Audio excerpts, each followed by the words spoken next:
to the memorial vigil for the assassinated conservative activist Charlie Kirk, who was killed this Wednesday.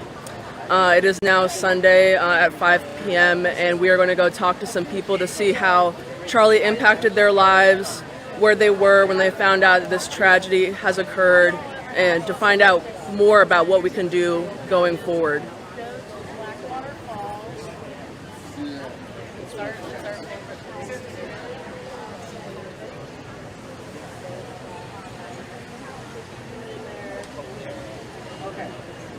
Yeah. Ooh, I love that. Parents of the parents. Yeah, don't be your best cop. No, I did better with structure.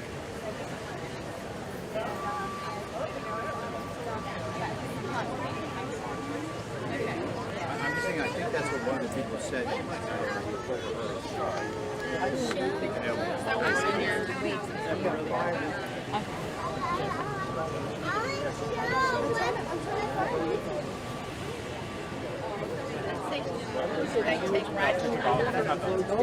You've been putting minutes on. Is Eve coming? I don't know.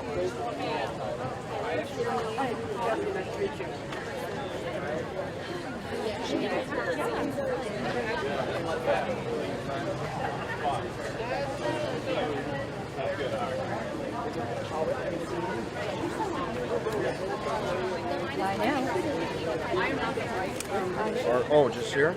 Oh, you can step in, step out. Would you mind sharing your first name and what state are you from? Tyler Spady from Montana. Did you come to D.C. for this vigil, or you were already here? Already here, working with Salem Media. Okay, nice. Can you tell us a little bit about where you were or how you found out when Mr. Kirk was assassinated this Wednesday? In my apartment, working, and was sent the video by some friends of what transpired. What were your immediate reactions and thoughts to what occurred, and then the aftermath that day to see people celebrating online? My immediate response was horror at what happened. And then it turned into, it just felt like a spiritual event. I don't really know how to put it into words, but it was heart-wrenching. And then seeing people say the disgusting things that they are even saying right now have made me very angry. But all of that went away when I heard Charlie's wife and what she had to say, because we do have to continue public discourse and be better than those that would do what we would like to do for them. So. What do you think is going to happen to the future of Turning Point? I know we saw Erica's statement. It was very confident, and she's not backing down at all. Do you think that Turning Point will continue to go forward and more people will be brought to the movement because of this? Yeah, I think more people are brought into the movement. I think we saw that there was like 30,000 new chapters that had requested to open. I think that this movement's going to become bigger than Charlie could have ever imagined, and it means something a lot more now. So I think that voice is going to be carried on, and college campuses they're not going to be driven away by fear, and I think a lot of the conservative movement is going to come around and band together even with Turning Point to keep that voice alive. And if you could share your message of condolences with Mr. Kirk's family and friends, what would you tell them? Christ is sovereign, and he has a plan, and we all have an appointed time, and she knows that most of all. If anything, she's going to teach me something in how she is handling this, but I just know that the entire country is praying for you, and we wish you well. And we're all going to stand up and have a voice like Charlie. Thank you very much. Nice to meet you. Nice to meet you. Thank you. I know.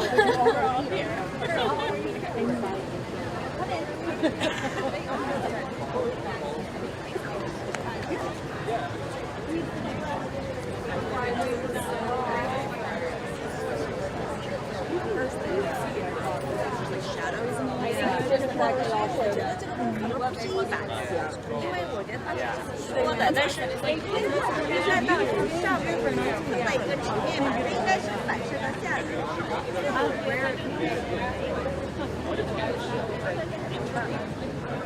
Those are the two people from the affiliation.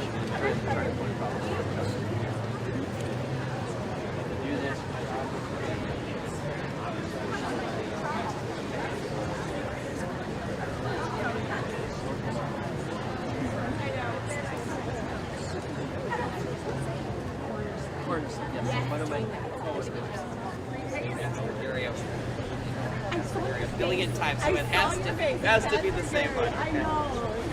I'll text them about that later.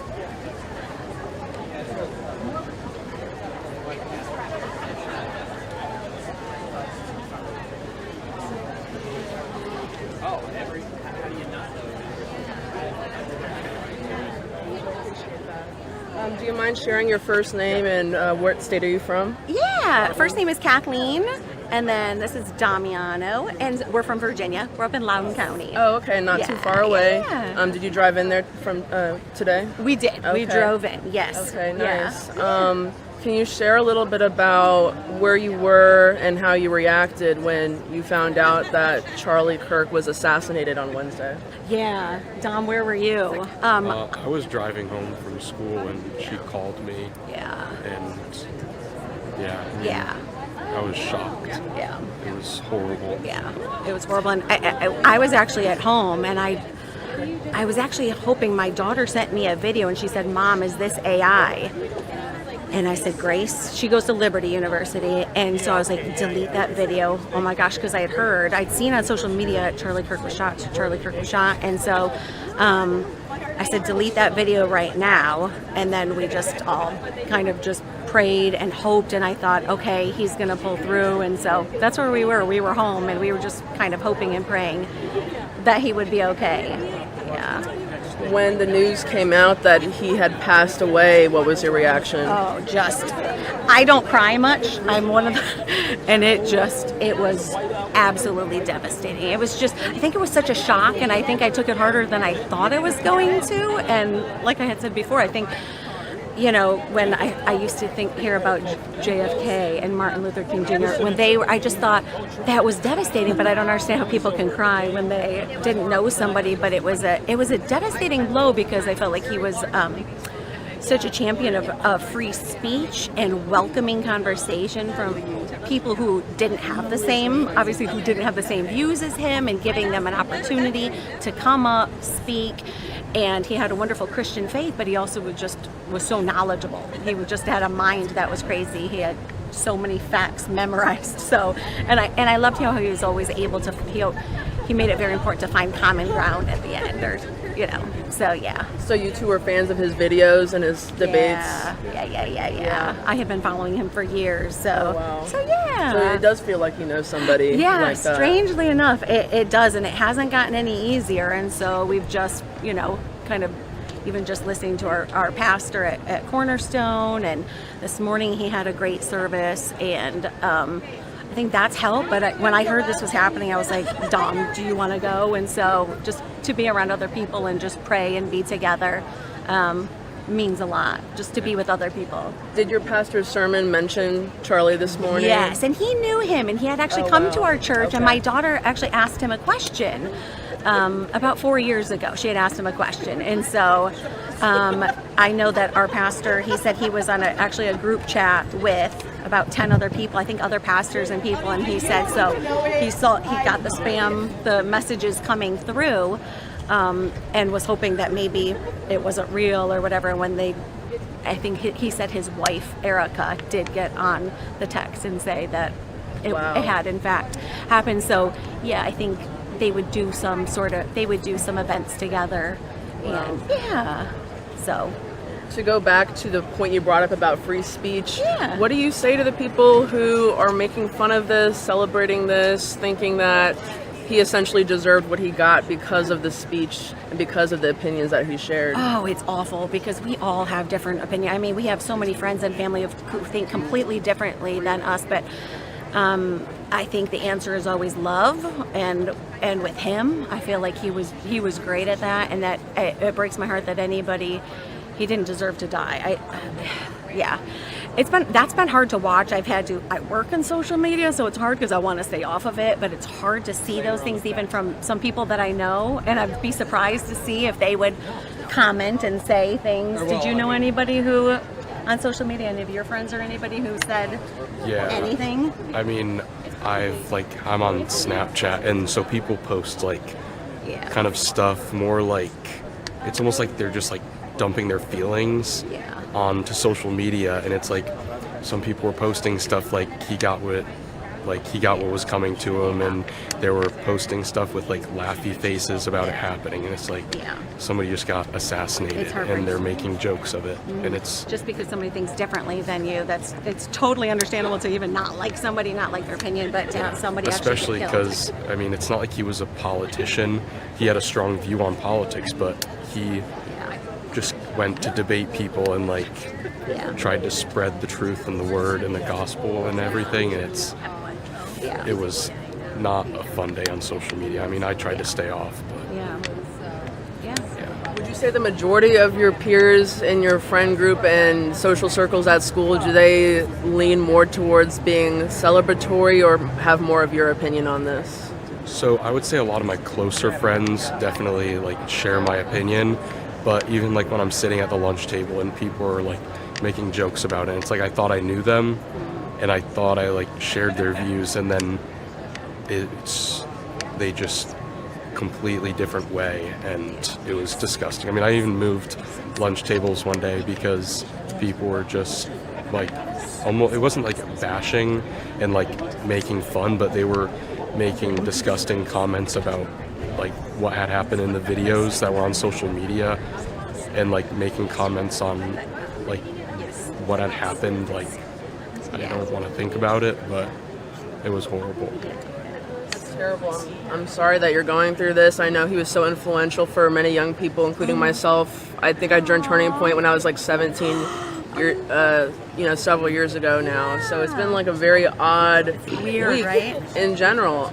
If you could share a message with Mr. Kirk's family, maybe if Erica sees this or his close friends, what would you share with them? I honestly would just say thank you. Thank you for sharing him with us. Thank you for your support. Thank you for the way you loved him and supported him, and just thank you for sharing him with us. That he's been so influential to all three of my kids. I also have a junior high and a daughter at Liberty, and all of these kids have have more confidence and a stronger faith because of Charlie. And I know we're not idolizing him. They mentioned that at church today at Cornerstone. But to learn from his example. So I would just say thank you. He was a wonderful man. His parents did a great job raising him, and it encourages me to raise our kids the same way. So that's what I would say is thank you. And I'm so sorry. And I'm also so sorry for their loss. That's the other message that's more important than anything. So yeah, it's devastating. Thank you for sharing your words. This is very heartfelt. I can tell you're very sincere. It's very nice to meet you. It's so nice to meet you. It was very nice to meet you. I'm sorry for everybody's loss here. Where are you from Thank again? you.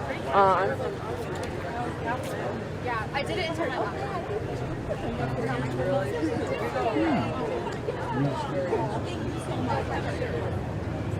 This is Friday night.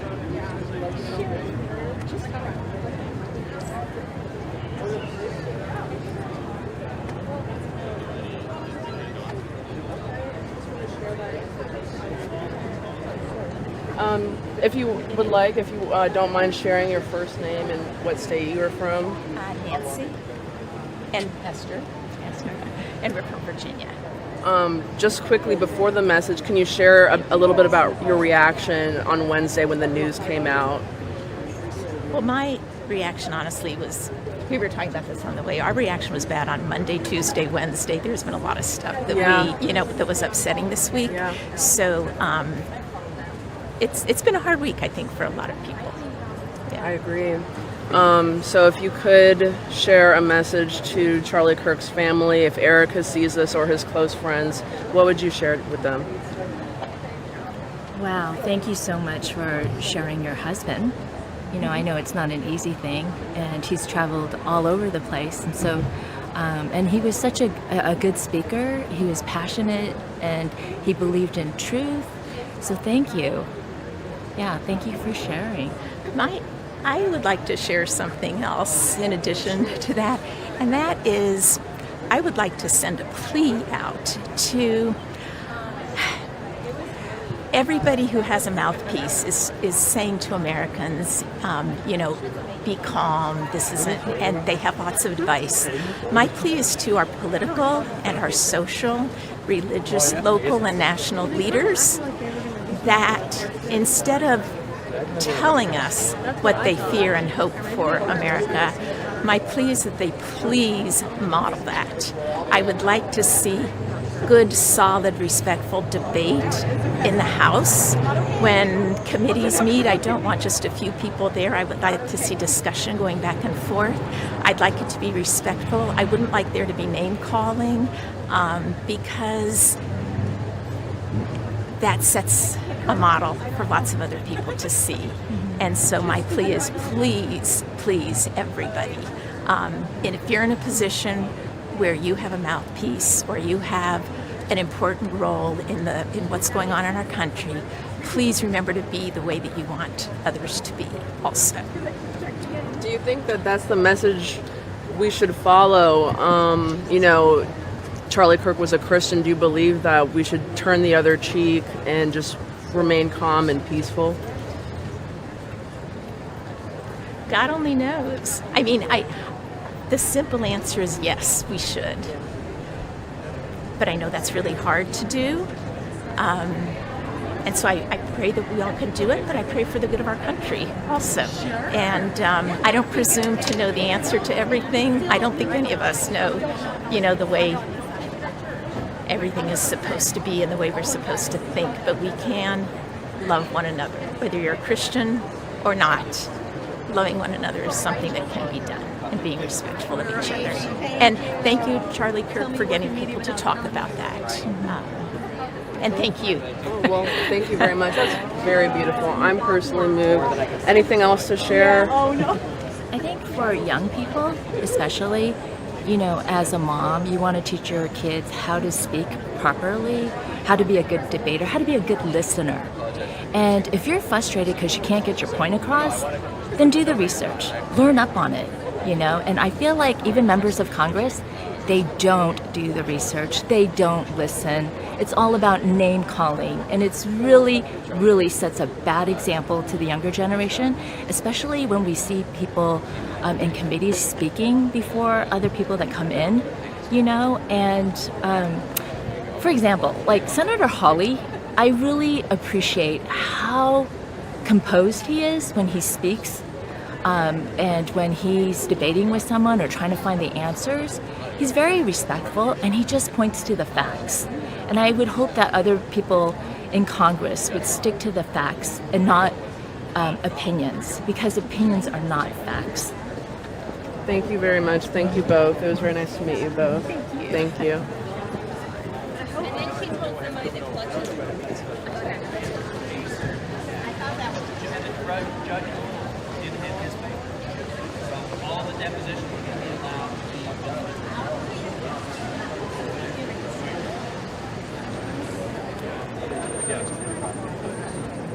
Yep, see you there. I'm going to try scanning this too, so it should take you.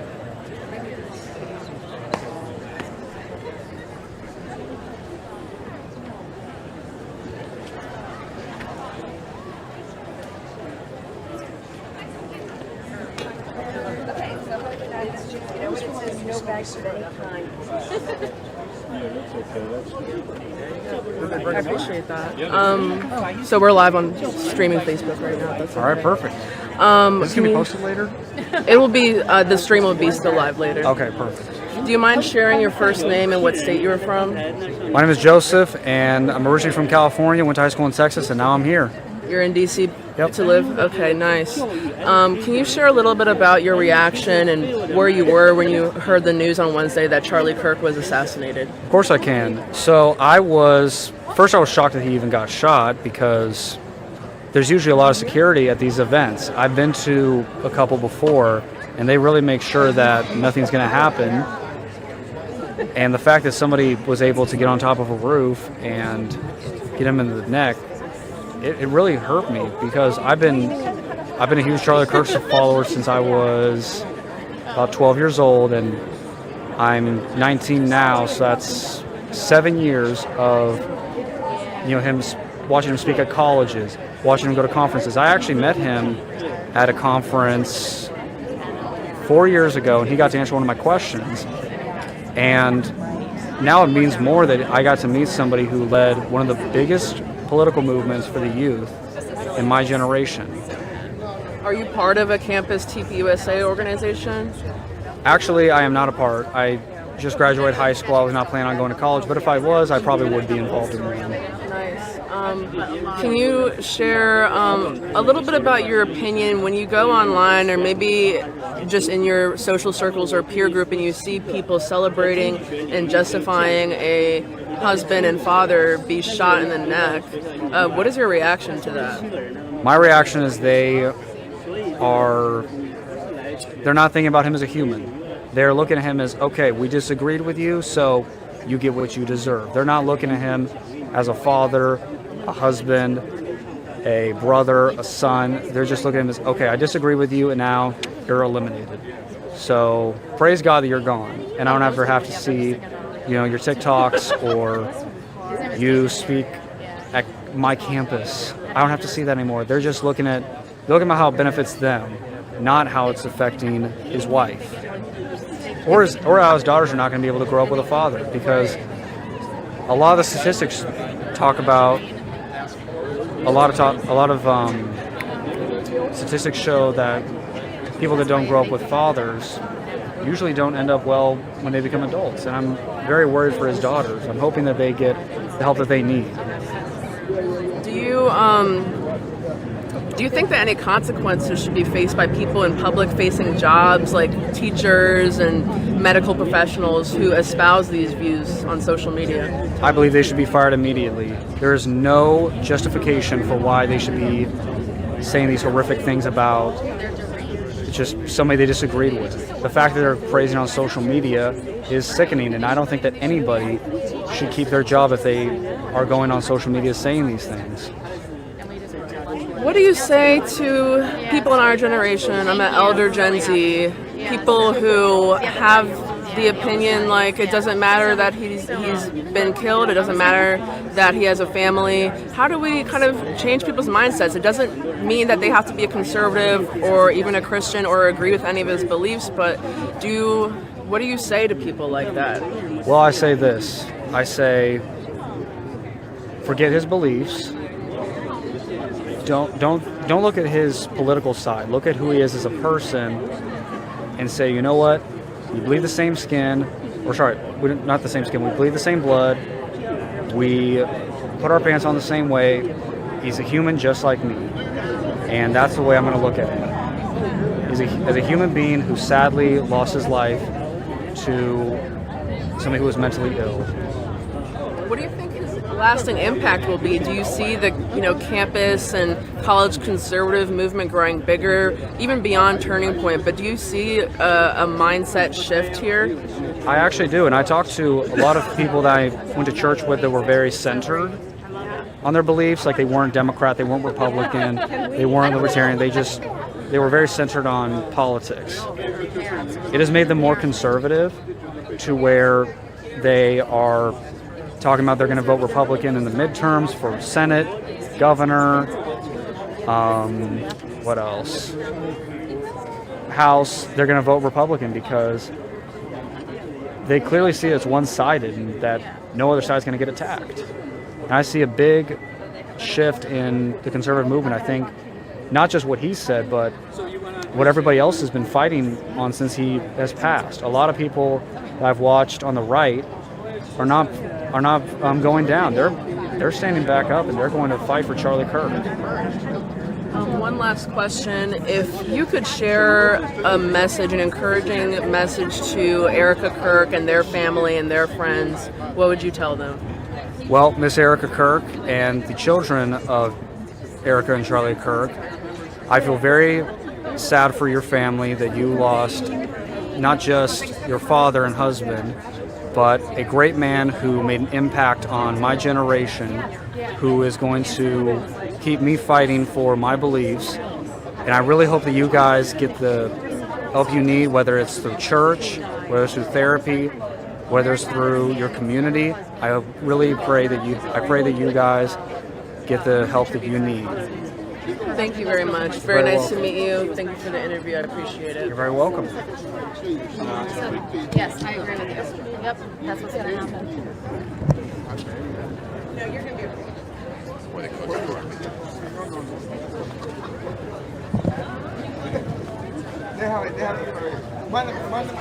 Am I rolling or is she rolling? What are we doing? All right. Well, I'm here with my Breitbart colleagues outside the Vigil in DC for our good friend Charlie Kirk. And as you can see, the line wraps right around the clock. And he inspired so many people, people who knew him, people who didn't know him. I got to know him very early on because he wrote to us at Breitbart in April 2012. And he said, "Hi, Mr. Pollack, my name's Charlie Kirk. I'm a student in high school. I have this economics teacher who's using this textbook. It's biased against conservatives. It says that the Reagan tax cuts didn't do anything for economic growth. I know that's wrong. What do I do?" And we said, "Write," because that was Andrew Breitbart's philosophy. Andrew believed in citizen journalism, that people could tell their own stories.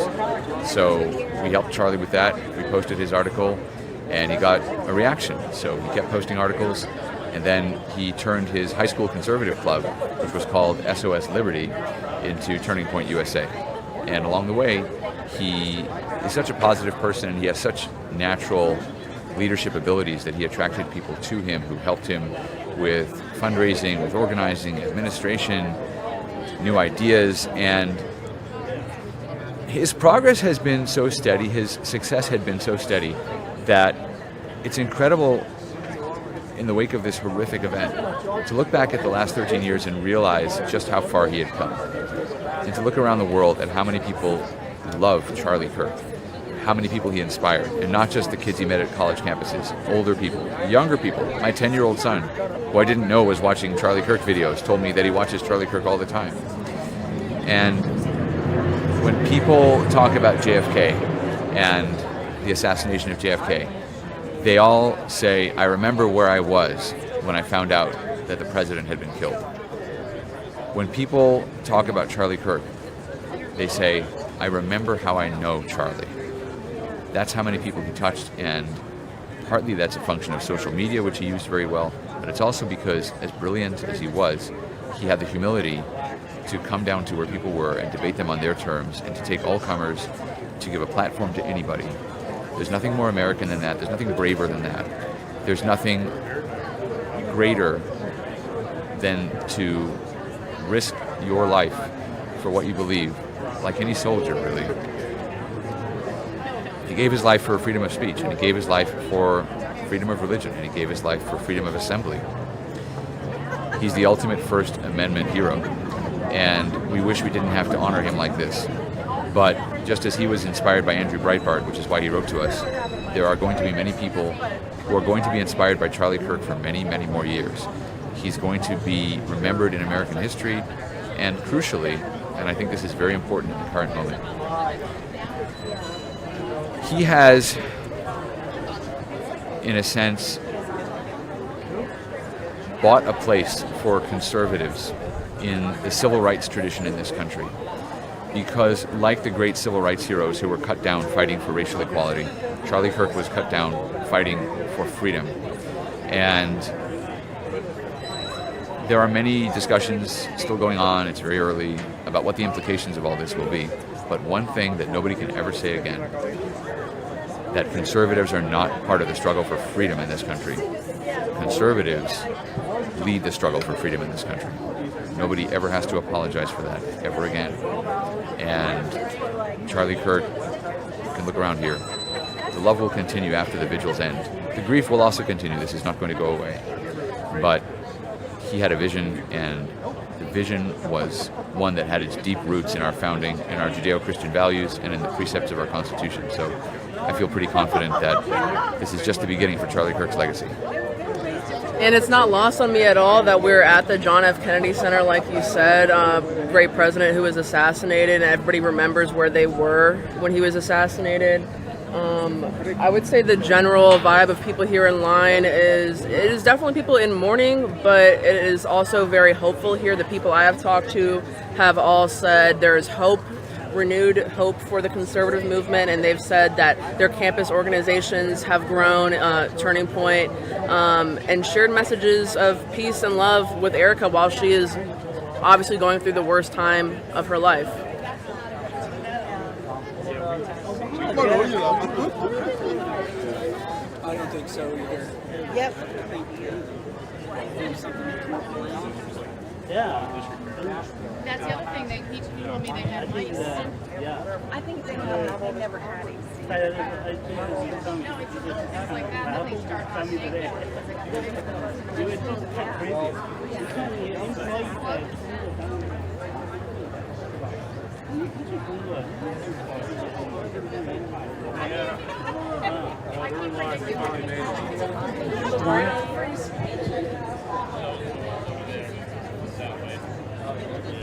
But it is, the front is that side. Yeah. It's not like it's around. As you can see, guys, you got a lot of people here in line to watch the prayer vigil. With a lot of speakers there today. The line is pretty endless. I can't find the end of the line. There's so many people.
I should ask him. Well, we'll circle back.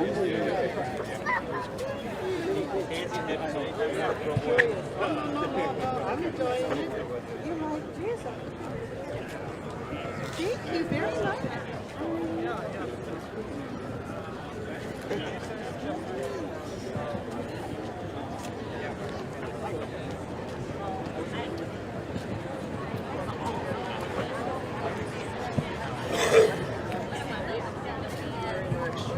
Yeah, we were on Prep Bar a couple years ago. Oh, really? Would you mind both of you sharing your first name and what state you came from? Michael Brown. I'm from Missouri, but I go to school in D.C. My name's Stan. I'm from Connecticut, and I go to school here as well. So being students on a campus in Washington, D.C., it's obviously a very blue area. What was the reaction amongst your peers on Wednesday, and how did you personally react on Wednesday? Oh yeah, there's a lot of mixed reactions, a lot of very negative reactions. Like I saw some people who were basically, like there was an administrator at our university who said he had, quote, no sympathy for Charlie Kirk or his family. And yeah, that was reflected in a lot of the students, like just saying like, oh, haha, or smiling or something like that. But my response, obviously, because I'm here, I was super saddened. Like I wanted to cry a couple times. Like this whole time I've been thinking about his wife and his kids and everybody who knew him, and like, yeah, just a terrible thing. I would agree that the response has been mixed.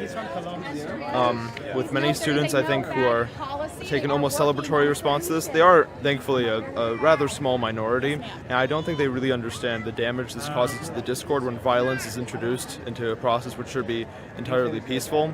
At the same time, I have found across the aisles more sympathy for the right, especially as I think people have realized how such inflammatory rhetoric, as we've especially found on the left, can lead to these things. So I'm hoping they can create a more effective and comfortable dialogue between both sides. Have either of you followed Charlie Kirk on social media for a while and watched his content? Yeah, I watch his content every once in a while. Like I follow him on Instagram, Facebook, all that.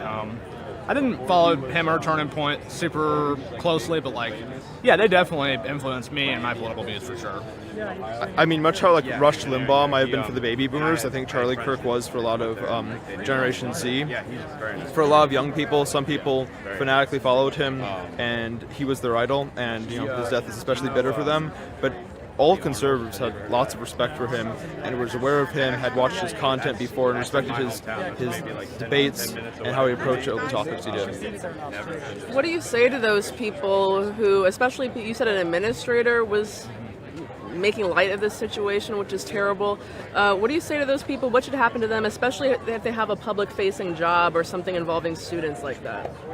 Oh yeah, I think if you're making light of the murder of an innocent man who just wanted to debate people on college campuses, I think that says a lot about you as a person. I think reflects obviously very negatively on your character. Like I know that individual, he's thankfully been relieved of his position as university administrator, but I mean still, yeah, it just shows like what we're dealing with, because like there are people out there that are actively, and like he said, like they're a minority, but they're actively cheering that this happens. Universities are there for the cultivation of the person and education. Charlie Kirk talked about this even. And I really think that many administrators and anyone involved in academia who does make light of his death have to understand the importance of having safety in communications, to be able to challenge people and to offend people without ever having to worry about your beliefs or what you say to people leading to your death.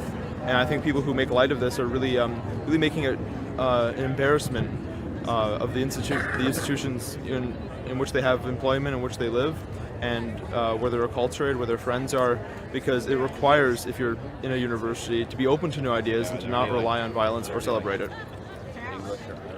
If you could share a message with Erica Kirk, Charlie's wife, and his 2 children and the rest of their family and friends, what would you say to them?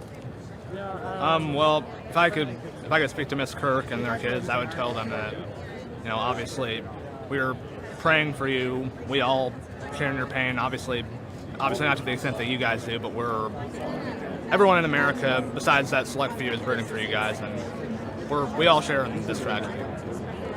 Well, perhaps going off of that a bit, I've been following her response to her husband's untimely death, and I've been very impressed with the strength of her faith, especially as a fellow Catholic.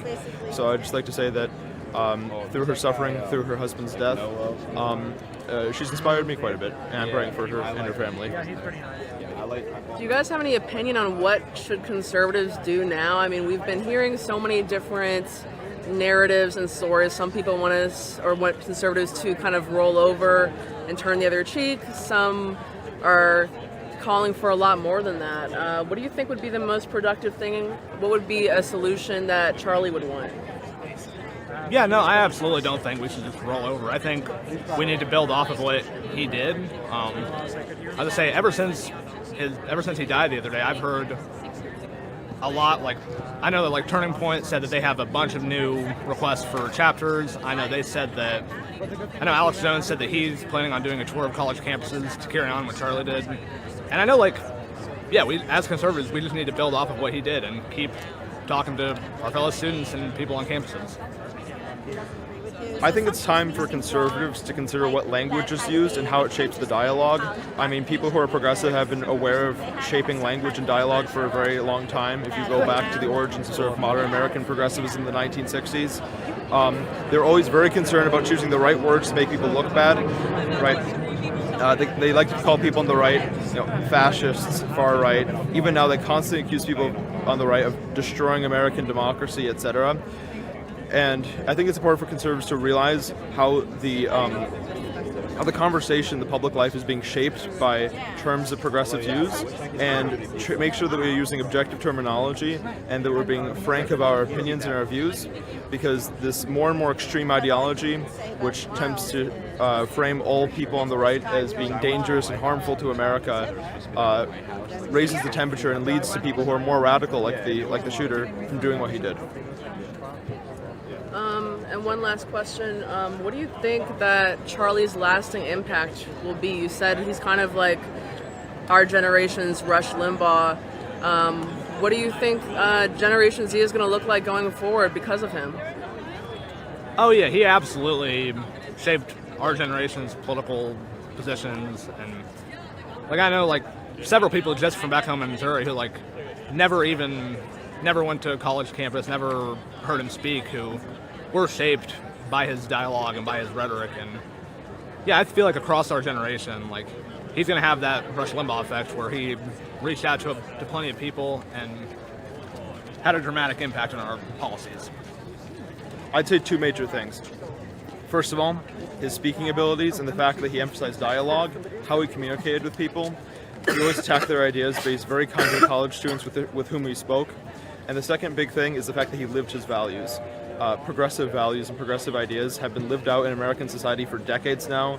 They always have the next battle they have to fight, and the battle is always made up, and it's pointless. I think people, my generation, have really been coming back to conservative values and conservative politics. And for Charlie Kirk, not only did he preach those worldviews, but he also lived them. He was a family man, he had a wife and kids, and I think that he's going to be a great example for people going forward as how do you live life these days, right? How do you live a meaningful, purposeful, virtuous life? I think Charlie Kirk provides a great example. Thank you so much. Great words, both of you. Very nice to meet you. Thank you. Thank you. Thank you. Nice to meet you, Olivia.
27 years.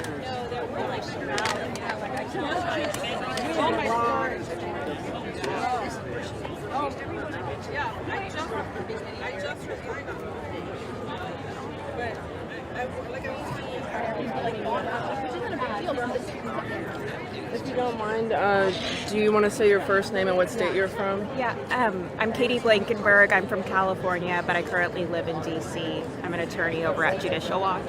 Wow, okay. What was your reaction on Wednesday to hear this terrible news that Charlie Kirk has been assassinated? It was really hard. I knew Charlie. So to see somebody you know and care about, I wasn't close with him, but he was the one who made me change my career path in 2018. When I reached out to him on LinkedIn of all places, I was like, he'll probably never respond. He probably gets so many messages, and he responded and invited me to one of the conferences. I was like, aren't I a little old? I was in law school, and he said, no, you're welcome to come. And he extended that, and he encouraged me to think about getting more active in politics. I'd always been a Trump supporter since 2015, so it was hard to find kind of that niche. I'm from really liberal areas, from the Bay Area, was in law school in Austin. So to find people I really could communicate with without fear was important to me, and he provided that outlet. Thank you for sharing that, and on behalf of myself and Breitbart, we're very sorry for your loss, and for anyone that personally knew him in any capacity, we're all very sorry. What is your reaction to those who are joyful and justifying this and cheering this on and celebrating this? I've already cut out 2 friends I've had for life pretty much over this. It was hard in the sense that there was so much history there, but not hard in the sense that I knew it was right. It wasn't a celebration, but it was more of this both sides equivocation on the issue. I just hope that, I told them, I hope that when I die, or if I were to die that way, somebody doesn't tell you, well, it's on both sides. Or I hope someone you care about isn't slaughtered on live TV. What should happen to people who are in professions, public-facing jobs like teachers, doctors, anyone who really has power and influence over somebody's life, and they're sharing these views publicly? Do you think they should face consequences? Absolutely. They have no business in any decision-making authority. They have no business teaching our kids, making life and death decisions when you're on the operating table. I can't even begin to understand how someone could feel that way. They're not, well, they've lost their humanity. What got us to this point in the United States? What happened to people on both sides coming together to share condolences or just saying nothing at all? Why have people reacted like this? I mean, I feel he has shared very moderate views like a Republican would have maybe 20 years ago. I think I have way stronger opinions than he had. So they killed the nice guy. But we got to this point, we kicked God out of our society in different ways. The indoctrination in our schools and campuses.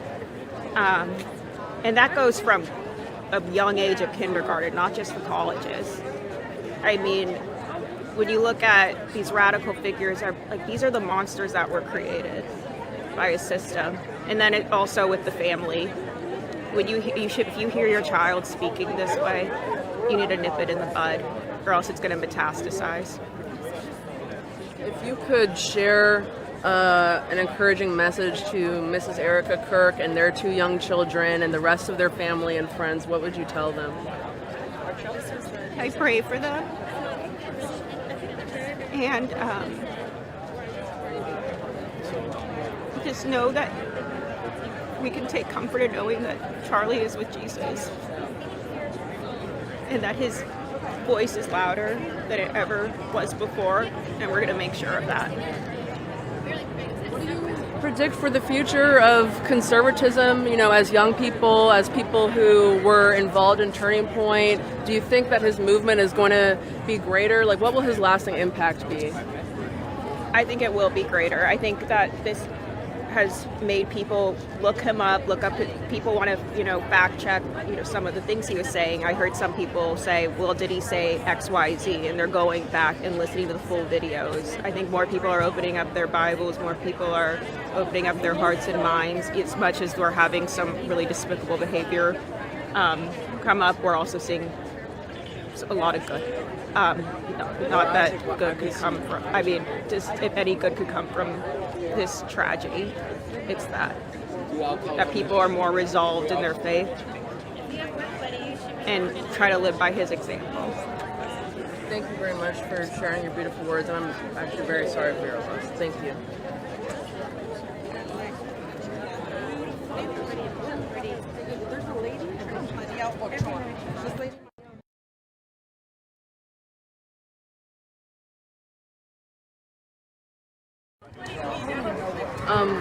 Are you in line or you? No, my brother, my son's over there, and my dad's at the beginning. Okay. Would you mind sharing your first name and what? Hold on. There's something going on real quick. Can I come right back?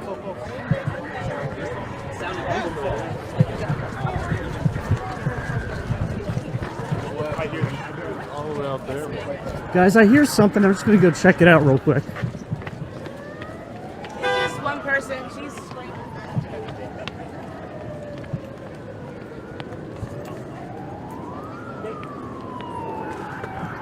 No, we're alive, but I just.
To be saying here while people are mourning Charlie Kirk? Excuse me? Don't you think that's insensitive to do here while people are mourning Charlie Kirk? I'm not saying anything about Charlie Kirk. I'm saying something about Donald Trump, who's going to attend that. Yeah, but do you think there's a place to do it? Given that Donald Trump is here, then yes.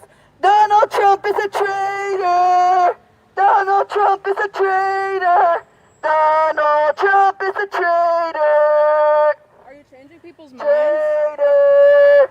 Donald Trump is a traitor!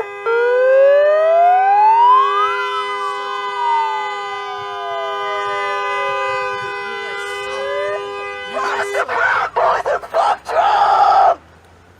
Fuck the Proud Boys and fuck Trump! Fuck the Proud Boys and fuck Trump! Fuck the Proud Boys and fuck Trump! I'm protesting Trump. Fuck the Proud Boys and fuck Trump! There are people here crying. They are over there crying.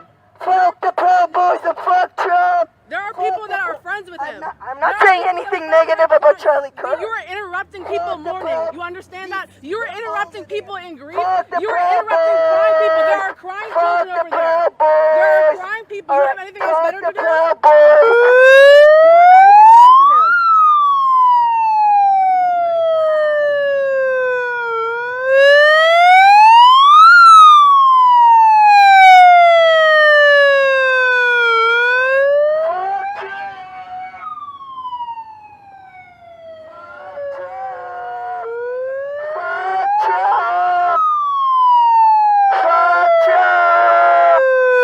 Shouldn't you go inside? Fuck Trump! Fuck Trump! We're journalists. We're covering the event. You're at the event. Then cover the event inside. What do you think of this woman saying this right here? I think she's very famous. Look like bad LGBTQ. So against the MAGA. Yeah. So every time they. Okay. I introduced the lady. She from 22nd and August. Every night she come with the J6er in the DC jail. Yeah, 906 days. Yeah. So when she waiting for outside of the jail, like she always come. Yeah. Wow. So she's a pretty she's an activist that comes and protests outside the January 6th where people were detained. I've seen her before. Yeah. Yeah. That's sad. That's Yeah. sad. Well, Yeah. thank you. Thank you.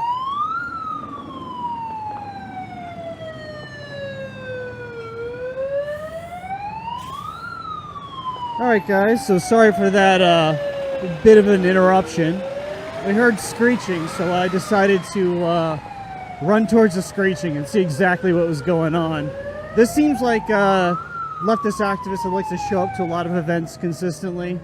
So just trying to, you know, get attention, protest, annoy people. So we're going to resume our interviews of the more sane people just as soon as we make it back. Thank you.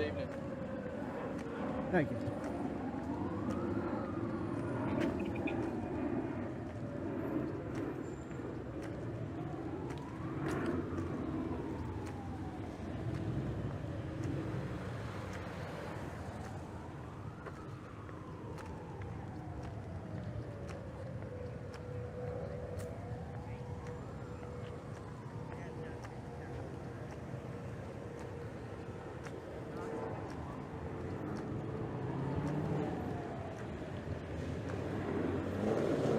We'll say there's not many protesters out there, so it seems at least some of the left probably think that it's at least unacceptable or distasteful to be seen protesting a memorial like this, a prayer vigil.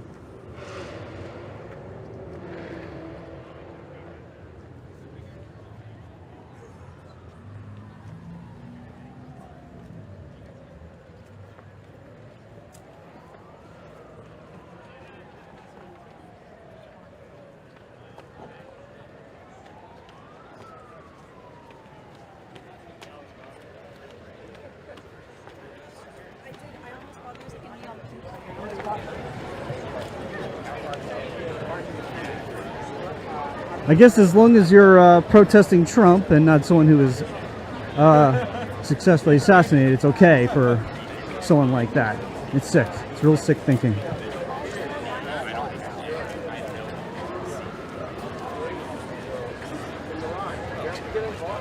It's not the place. Not the place. And not the time either.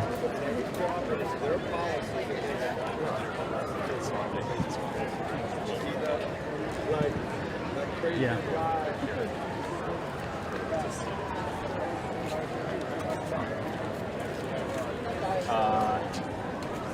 Okay.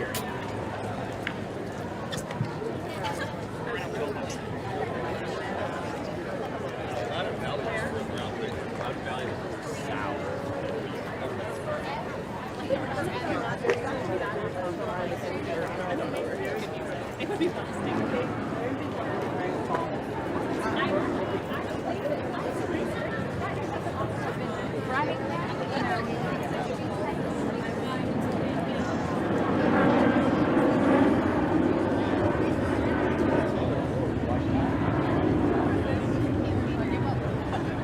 can you FaceTime me one more time?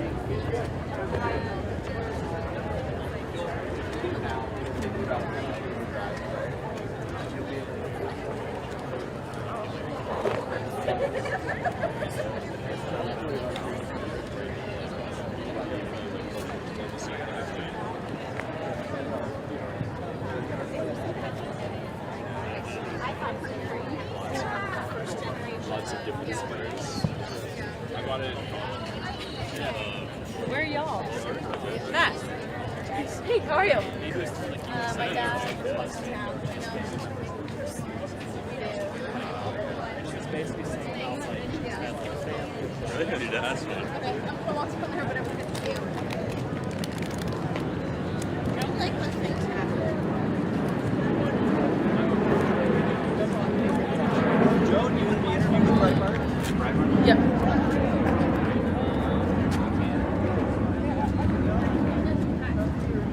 Okay, thank you very much. I appreciate it. Do you mind sharing your first name and what state you're from? Yeah, Joe Mitchell from Iowa. And do you live in D.C. now, or you came here for this vigil? No, I live in Iowa, so came here for this vigil. Charlie's a friend of mine, so I met Charlie September 10th, 2019, if you can believe that. So I've been 6 years to the date that he got brutally murdered and assassinated. And I met Charlie when I was the youngest state legislator in Iowa. So I was 21 at the time when I met Charlie. And I told him about this idea of starting a group called Run Gen Z to have young conservatives run for state and local office. And Charlie invited me to come down to West Palm Beach to the Student Action Summit that year in 2019. And so I got to talk to dozens of young people around the country running for office. And he eventually gave me seed money for this organization called Run Gen Z, where we've helped hundreds and hundreds of young people train and run for office around the country now. And still, very close partners with Turning Point USA. We'll be at America Fest in December. And I worked for the Trump administration for the last 8 months. And I just declared my candidacy for Congress on Monday. And so my last text to Charlie was my press release on Sunday night that I sent him and Tyler Boyer about running for Congress. And so we love Charlie, and he's forever in our hearts. And we're dedicating this campaign now to Charlie Kirk to stand up for him and to lift his voice up and everything he stood for. And so it's going to take millions and millions of our voices to stand up for Charlie and for free speech and for freedom and liberty and for America. So we love Charlie, and we're looking forward to seeing him someday again.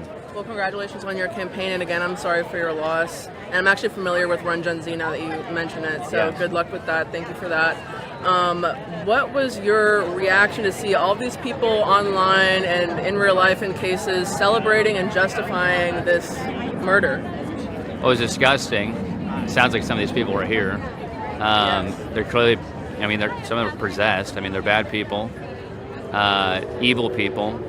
And this is one of these things where they tried to do cancel culture on us a few years ago for saying, you say an off-color joke and they want you banned and you want you to be fired from your job or kicked off a college campus. Celebrating somebody's death, somebody that was politically executed, is one of the most disgusting things in the world. And we should hold these people accountable because they called Charlie a Nazi and a fascist and a racist, which led to somebody killing him. And so we have to call out these people because Charlie was the furthest thing from any of those words or definitions. He was actually the exact opposite. And I saw a definition or a tweet the other day that said, if you're a fascist, you believe in killing and using political force to assassinate your opponents. If you're an anti-fascist, you actually believe in discourse and you believe in freedom of speech in the ballot box to settle your disagreements. And so you tell me who the fascist is there. It's not Charlie Kirk. And these people in the Democrat Party have to calm down their rhetoric. These leaders in the Democrat Party, they have to call out this rhetoric. And if you see people saying these things about people that clearly aren't racist, fascist, Nazis, which 99.9% of people in the country aren't, those things need to be called out because it calls for political violence when they say those things. So we all have to do our part, but the Democrat leaders most importantly have to do their part to call out people on their side that are saying these things. And what is your message to young conservatives, possibly the people you are trying to mentor and recruit into the movement, who may feel scared, feel like they can't share their beliefs, feel like they too will be the victim of violence for sharing their free speech? Right. Well, we have to be more bold than ever, and that's what Charlie would have wanted. And Charlie, gave the ultimate sacrifice for defending speech and for defending dialogue and discourse and debate. And so the least we can do is speak up.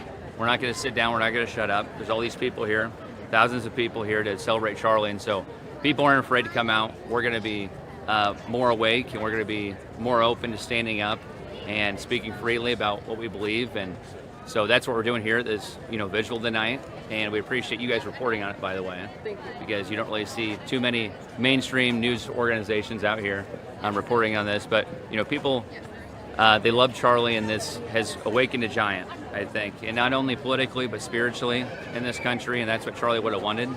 And so, we're here, and the president obviously is coming to the funeral next Sunday in Arizona, which I'll be at as well. And I think this is the left's worst nightmare, which it should be, which is God-fearing Christian patriots standing up, standing on truth, and speaking the truth that Charlie spoke. Thank you very much. Good luck on your campaign and everything. Thank you for speaking with me. Thank you guys. Appreciate it. Yeah. Thanks, guys. Yeah.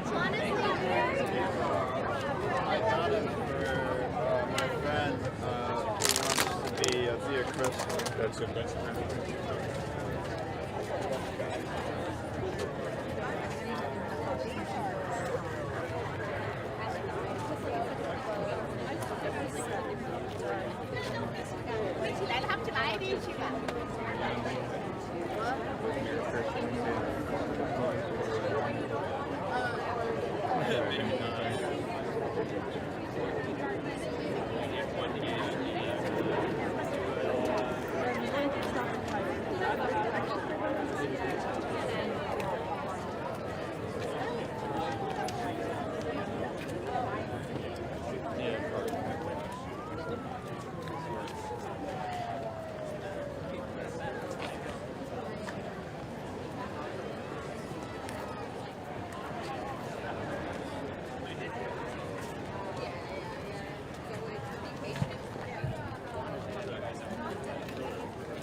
Yeah, I finally, it took about probably 6 months.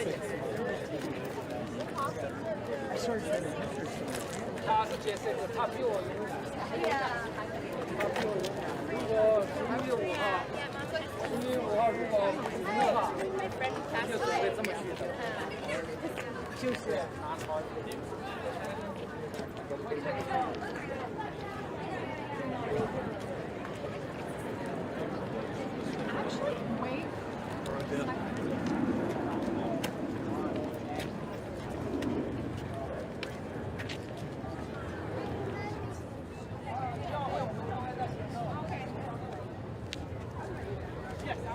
Sorry, you're with Kirk, right?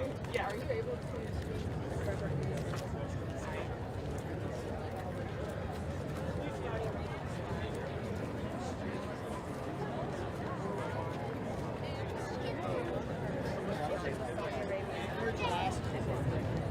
That's how you know.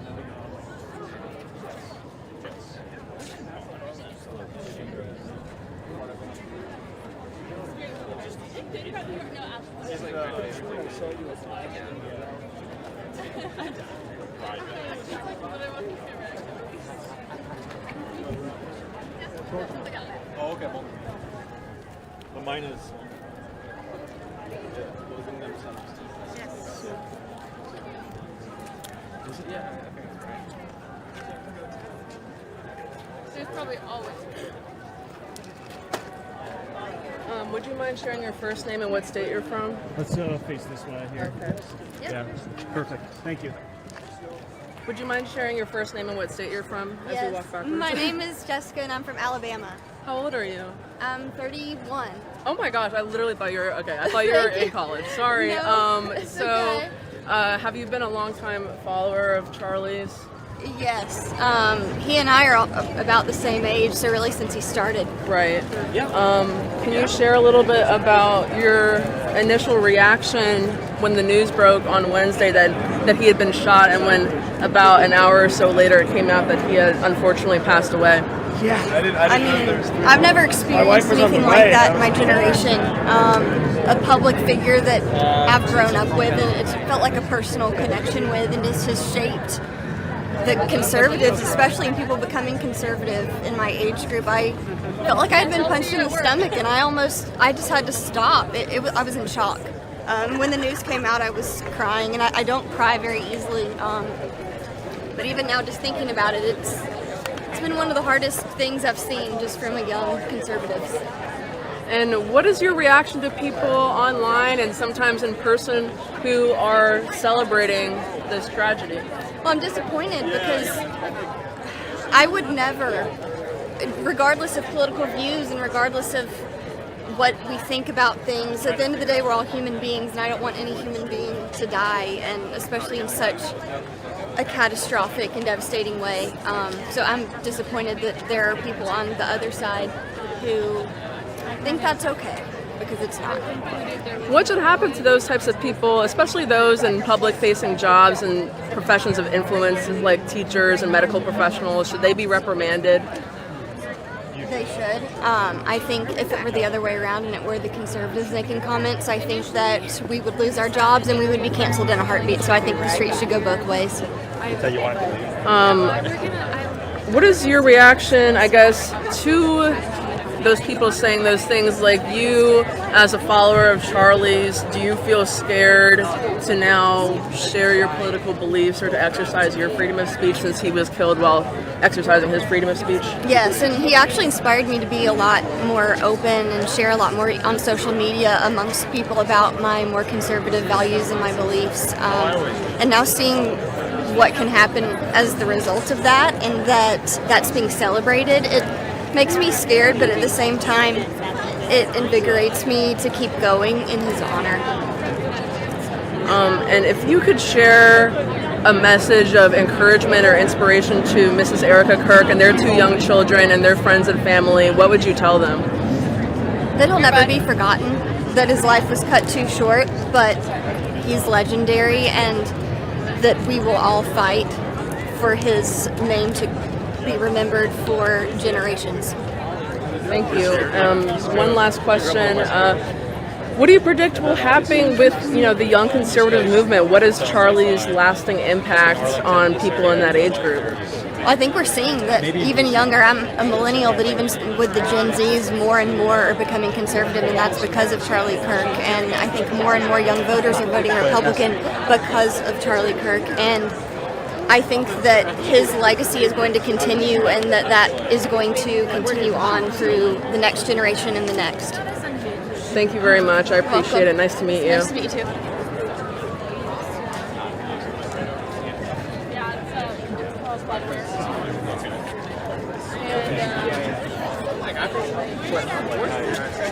Not always, but very often.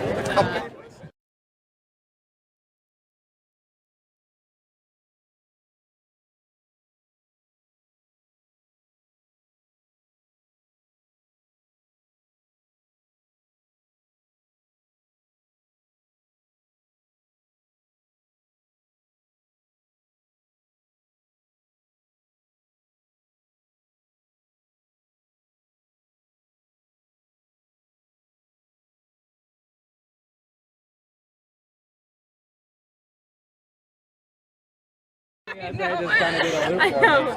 But it's not like he didn't support his answer. Right. But it's not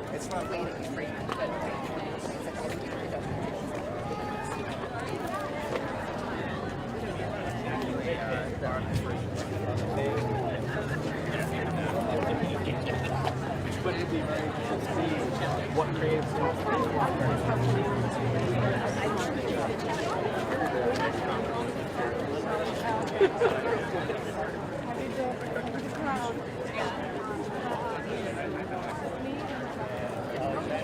Goodness gracious.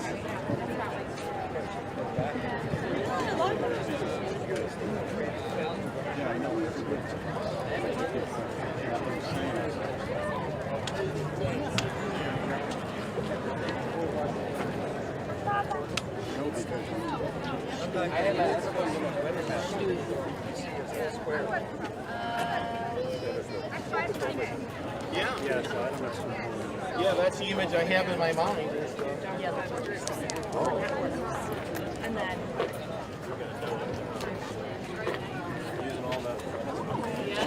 Running out. So you really have that much. I've heard they love their cats. 杀到夜市可以消它的，可是我就跳不到脖子里。尽管我知道你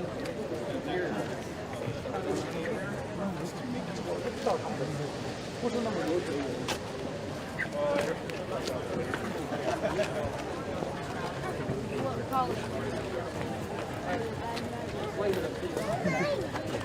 为了什么？就这样。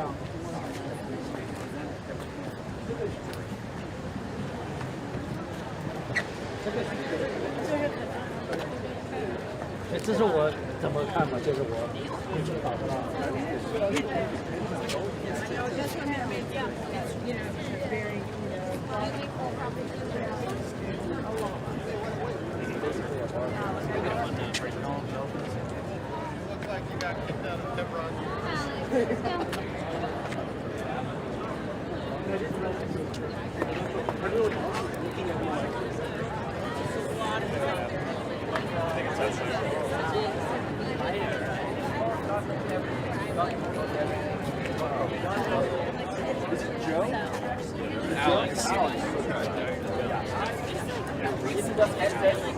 Yeah. It's like, it ended up like, they were like,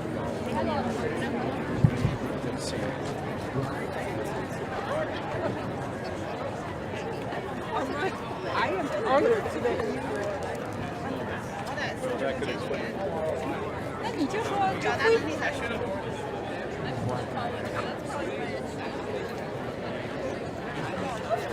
What do you remember? So like, yeah, it ended up being everything such a big awesome. Well, that's cool that there are some people still working on that.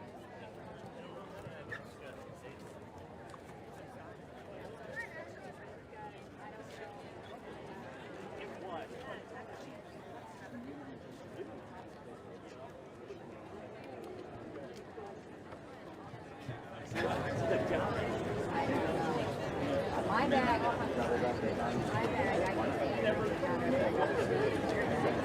Hey guys, Matt Purdy here. I'm just going to switch the battery real quick, so you're going to see it stream stop for just a split second. I'm just going to switch the battery. Stand by.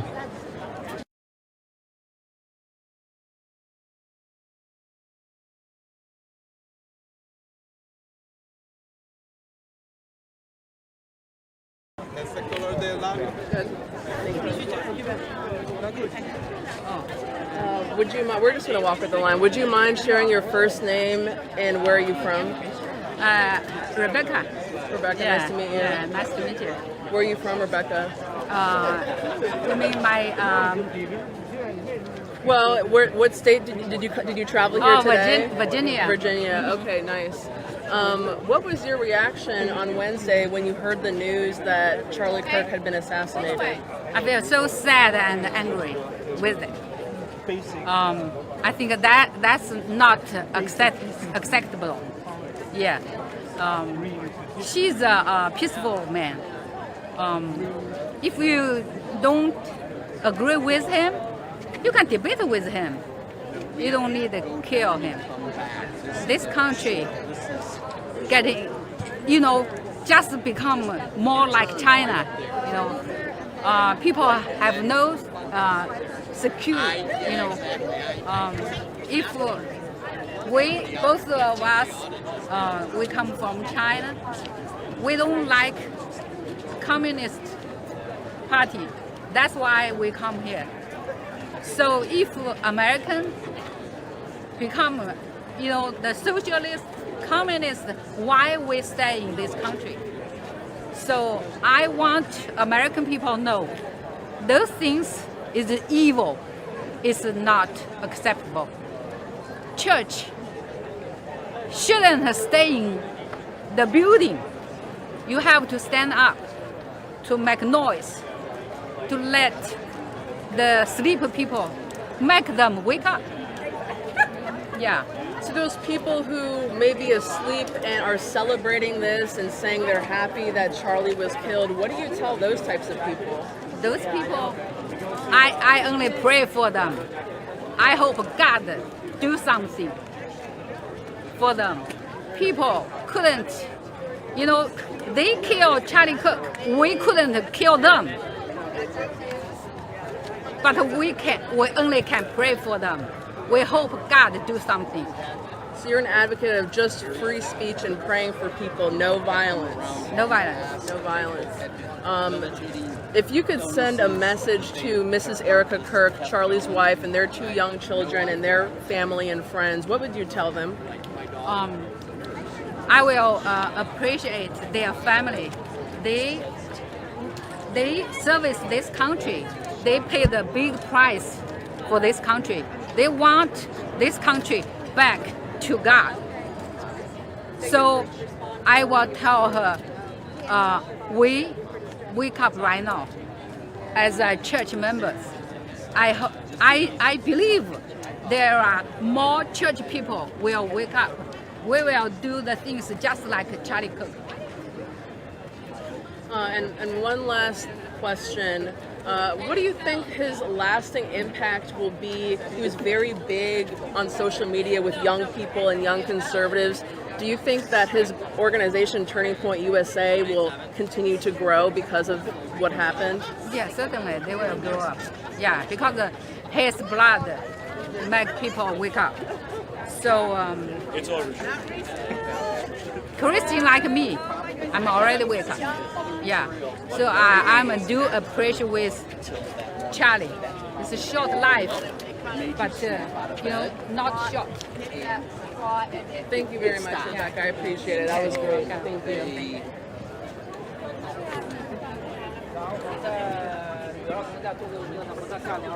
I see. Like another.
Would you guys mind sharing your first name and where are you from?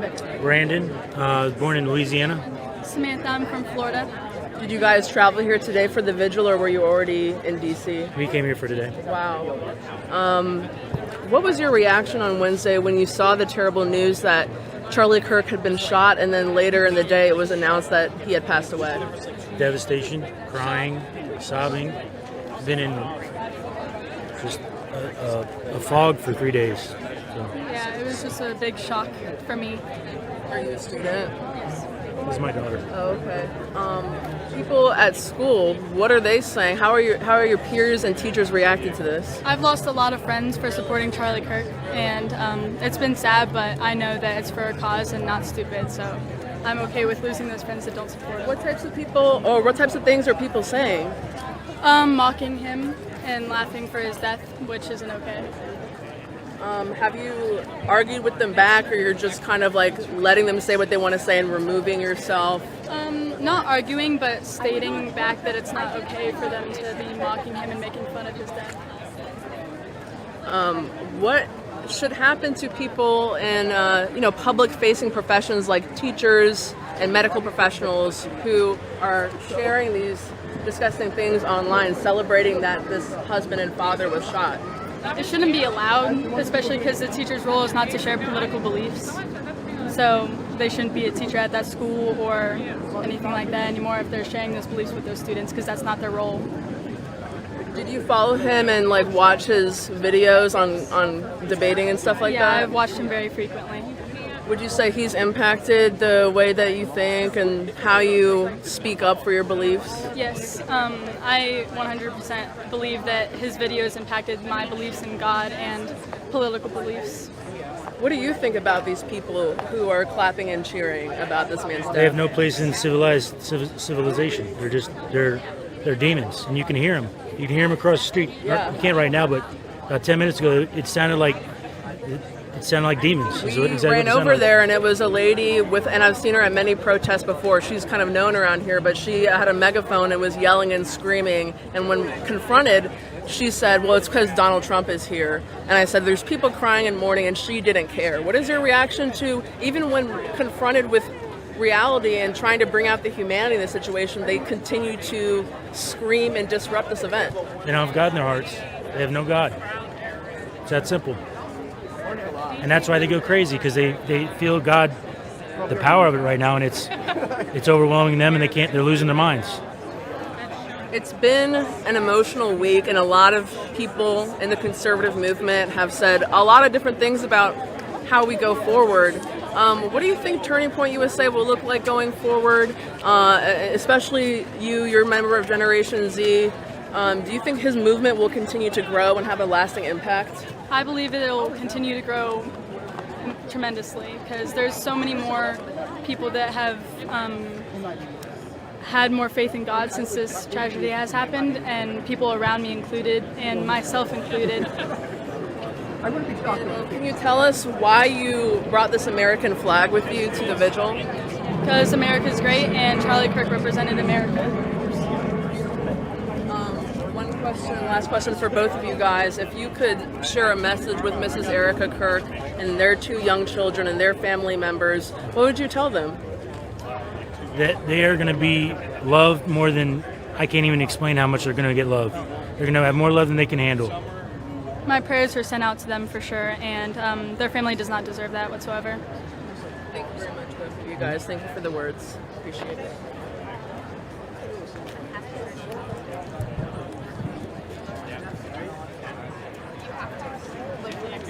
By making a 100-to-1 bet against the president.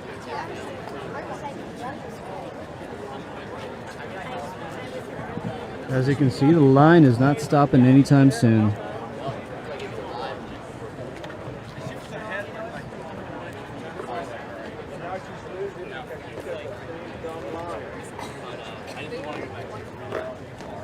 Yeah, we can rent the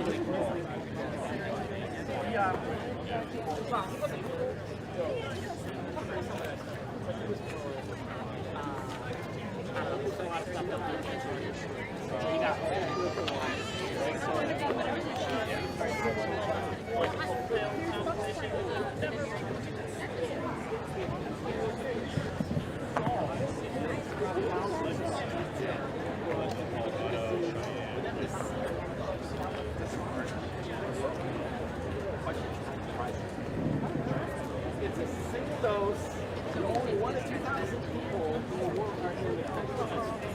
Just making more money. Economics, the value of science, the number is 5. Can you share your name and what state are you from? I'm Chase. I'm from Virginia, Gainesville to be specific. So you came into DC today for this event? Absolutely, absolutely. Are you a student? I am not a student. Well, actually, I am at Nova somewhere, yeah. kind of nervous, No, it's okay. I mean, it's been an emotional week. I was going to ask you, what was your reaction on Wednesday when you first found out that Charlie Kirk had been shot, and then later on it came out that he had unfortunately passed away? Well, it's very, very terrible, you know? Like, I came across Charlie Kirk across the internet, you know, occasionally, and I was like really proud of what he's doing, you know, coming out here, sharing God's word, and also spreading some awakening people, you know.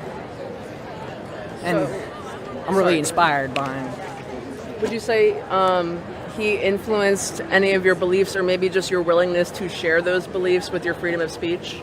Honestly, yeah, definitely motivated me to come out here, you know, and like be open about what I believe in.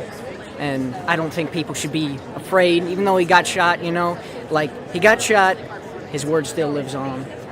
What do you say to people, or what is your reaction to people going online and sometimes in public clapping and cheering because of this man's death? Oh, absolutely wicked. And I don't agree with it. They should not be doing that. And people have some really messed up ideals nowadays, you know. It's just so terrible. Do you think that people in positions of power in public-facing professions like teachers and doctors, should they be reprimanded or faced with any consequences for sharing these thoughts that should really be kept on the inside and justifying Charlie's murder? Absolutely. Absolutely. What do you say to people who are arguing like, well, what about free speech? I thought Charlie was for free speech and this is cancel culture. It's kind of riding a fine line, and I don't really know how to argue that, but I don't know. It's okay. Publicly calling for someone's death is a lot different than sharing your personal beliefs about something, I think. Right. So and they're not just they're not just happy Kirk died, they're saying more people they want to die, so it's not just like one thing. Right. So do you guys feel threatened or scared in any way to share your beliefs? Do you feel like you might be a victim of violence? No. Absolutely not. Not at all. If I could argue like he could, out there on like a Goes down to how podium or effective you are, something, probably. I would do it. But you know, I'm not really equipped to be able to It depends argue on how much against of a people. threat you are, right? So if we got better at it, then yeah, I guess. But it's more of a how much of a threat they think you are versus how much. I don't know how to finish that. Sorry. No, I understand what you mean exactly. I mean, he had so much influence. Did you guys, did you watch his content at all? I've seen a bit. Yeah, I've watched more since in a depressing way, but. What do you guys think his lasting impact will be on young conservatives specifically, but also on the overall conservative movement and Christian movement in this country? I gotta think about that one. That's okay. One more question. If you could share a message with Mrs. Erica Kirk and their two young children, just a message of, encouragement and optimism, what would you tell the family? Honestly, I'm sorry for what happened. I can't change the past, but he's a good man, good man. And keep fighting, keep fighting. Thank you so much. Everybody. Thank you. I appreciate it. Thank you.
reactions to the assassination? My wife, get over here. Maria, don't be standing back there like that. Oh, hello, beautiful. Yes, let's get both of you in here. Let's get this.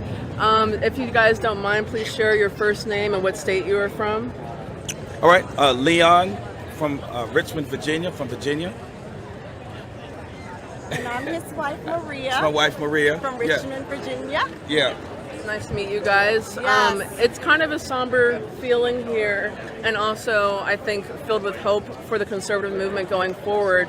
What do you think Charlie Kirk's impact has been? His impact was of the God kind. Phenomenal. He showed us how to love each other again in America. He showed us that we don't have to be vitriol, we don't have to hate. We can bring our opinions to the public square and allow others to share, even though we don't agree. But the First Amendment, though we don't agree what everyone says, gives everyone a right to say what they feel. And so he showed the pattern that we can all follow. His recent strategy of let's debate, tell me what you think, and I'll give you the answer of what I think. I think it's a great opportunity to engage, especially our youth, our next generation. They need to know how to engage properly, respectfully, without going crazy, without bringing hatred and vitriol and anger and wanting the other person to be destroyed. I think we got to get back to that in America. And that's what Charlie Kirk, his legacy, I'm telling you, he's bigger. And I think this is what God did in Romans chapter 12 with Abraham. He said, I'm going to make your name great. I'm going to make you famous. And I'm going to make you be a blessing. And those that bless you shall be blessed. And those that curse you shall be cursed. I think right now, our opportunity to bless the Kirk family and Eric and the kids, this is what God wants. God wants us to bless now and to stand strong on his behalf. He's probably watching us right now in heaven going, go, go, go. And so we're thankful to be here just to pay honor and respect for the family. And me and my wife, we just decided to take the trip up here today, made a decision just to be here. Thank you for being here and thank you for talking with us. What is your reaction to people who are online saying nasty things and celebrating, clapping and cheering because Charlie was murdered? Well, like Jesus, Father, forgive them for they know not what they do. They don't understand. They should be praising God that we have a country that is still allowing us to experience freedom on this level. And even though I might not agree with their hatred and their spitting, some countries, it would not even be allowed. The freedoms that we have here in America are extraordinary. American exceptionalism, what our founding fathers brought with our Constitution. My wife and I, we being married 34 years, we give each other that space, right? Say what you have to say. We say it in love. Yes. And that's what freedom is.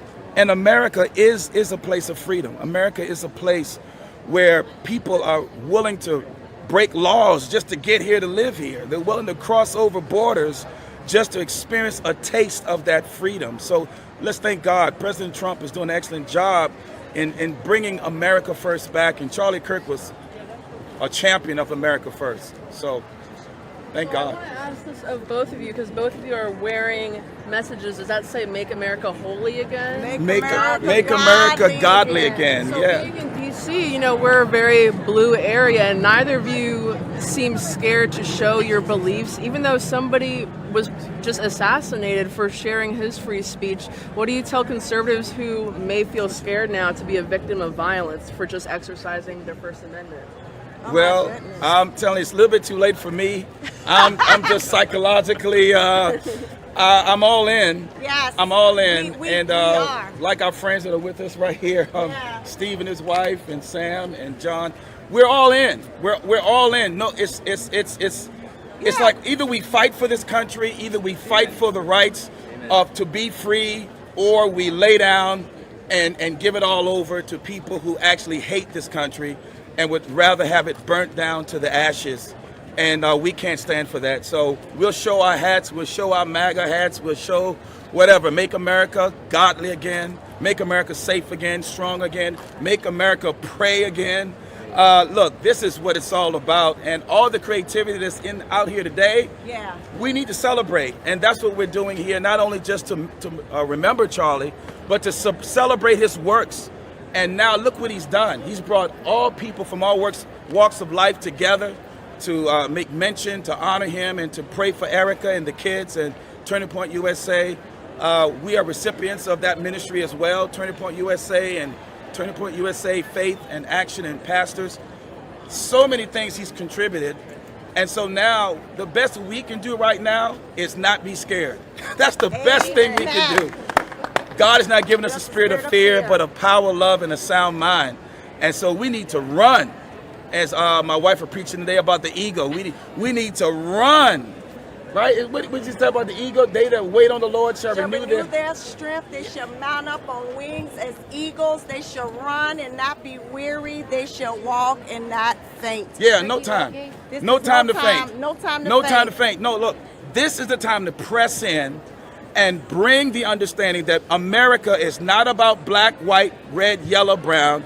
It's about we that bleed the same color red, and we bleed the flag, red, white, and blue.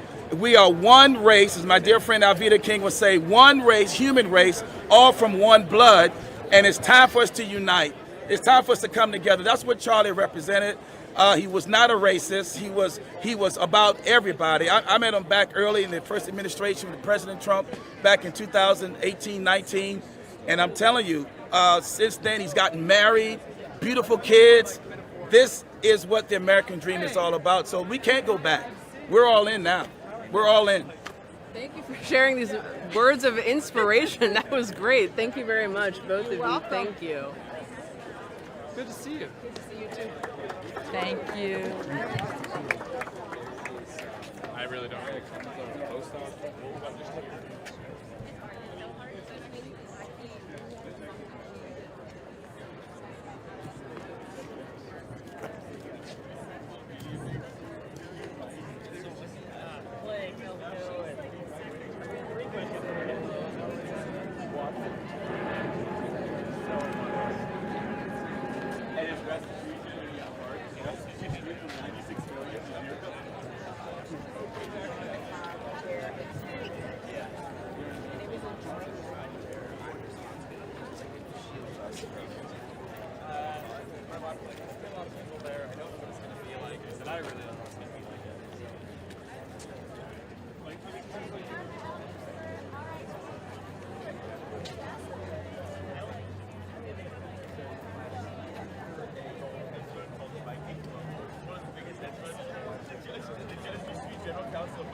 I've never seen growth like this. Their company is so legit and all this. And so Goldman Sachs called YouTube.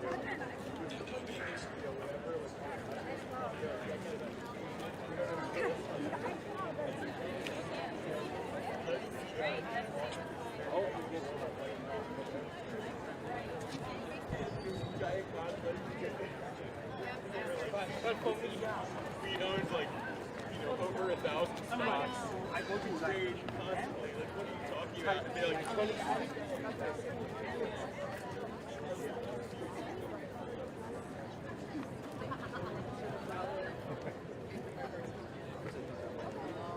Would you mind both of you sharing your first name and what state you are from? Samantha from Virginia. Maggie, Virginia. So you guys drove down into D.C. today to come to the vigil? Up, technically, but yes. You are correct. Yeah. What was your reactions on Wednesday when the news first broke that Charlie had been shot and then later developed that he had been assassinated? Utter shock, and I lost my mind. Literally just crying the whole day and days to this day, and I'm sure I'm going to be bawling my eyes out coming out of here. What about you? Shock is also the word. I was actually at my daughter's first volleyball game trying to pay attention to the situation, and it was very challenging. He was very as close as a political figure or speaker, rather, could be. It was very important to me. So it was very tragic. No one should lose their life like that, let alone someone speaking the truth. So. When you see people celebrating online and sometimes in person, there's actually a protester on a megaphone out there saying disgusting things. We heard it. Yeah. How do you even combat that? How do you feel about people sharing those beliefs? So there's the natural feeling of wanting to not be so happy. But as a Christian, I just have to pray for her. There are people like that everywhere, and it's not fair. It's really disgusting, but we just have to pray for those people and hope that they eventually see the light. What do you think should happen to people in, public-facing professions like teachers and doctors who are online literally clapping and cheering and saying that Charlie deserved this? I think they should lose their jobs. Humanity is a thing, and we don't want to make it okay that we ever condemn the right of somebody dying, especially such a vicious death, at any point. And if you are willing to condemn such a thing, you should not be in a position of a teacher or a leader, or in healthcare, anything of that nature, because you're lacking a certain emotion that you need for those roles. So. What do you tell people who are arguing that it's their First Amendment right to celebrate someone's death? You can celebrate it all you want, but it says something about your character. Ultimately. Well, it just shows. I mean, look at the contrast between when George Floyd died versus what happened with Charlie Kirk. We are gathering. Do you see anybody looting? Do you see anybody rioting and throwing anything? No. We are coming together as a peaceful group. We're going to pray, we're going to cry, and we're going to move forward. We're not a party of destruction, and that is the clear difference. If either of you could share a message with Mrs. Erica Kirk, Charlie's wife, and their 2 young children, and the rest of their family, friends, and loved ones, what would you tell them? We're with you. We're with you. We're here to fight. We're moms The too. spiritual warfare.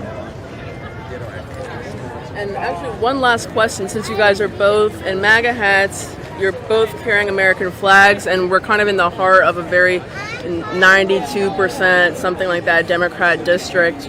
Do you feel scared or threatened sharing your beliefs after Charlie Kirk was assassinated for sharing his beliefs? For me, I feel more emboldened. I know, look at this crowd. Everybody, if they're not here for malicious reasons, I feel like everyone's here under the same context. Everybody has the same beliefs. There are so many more of us than there are of them. And it's just about people using their voices and speaking up and showing that. Not to mention, God tells us not to fear when speaking the truth, which we are doing right now. We are standing boldly, and He's got us. It's just the way it is. So. Thank you both very much. Great words. Thank you.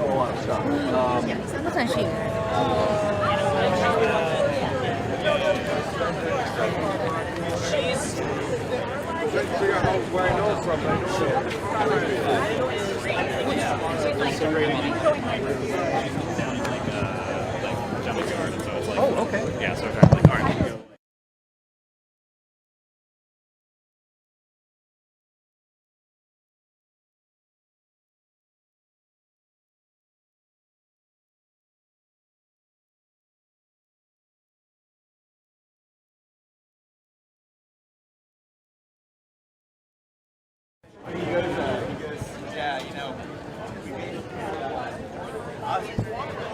Ozzy Osbourne was actually going to sue us, and now he's one of our biggest investors. And then after the whole indictment, they asked Ozzy Osbourne, distribute your investors. He's like, no. What happened is I wanted to sue the guy, and he offered me shares in his company, and I turned them down, and he started saying he's an investor. Festival on steroids had Ozzy Festival allowed to actually happen. what happened was the Blasio mailed I think this is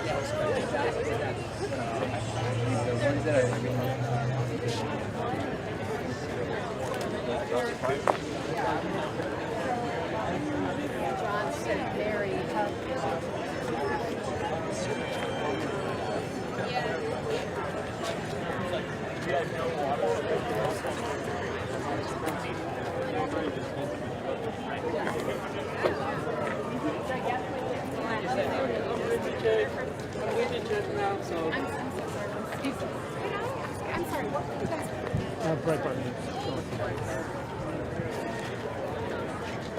Is that media? Breitbart. What? Breitbart? It's a conservative news media outlet. Breitbart. You have a card for me so I can follow you? You can just take a photo of this. Just go to Breitbart.com. You also have like. Don't mean to be disrespectful. No, you're good. It's just easier that way. Take it easy, brother.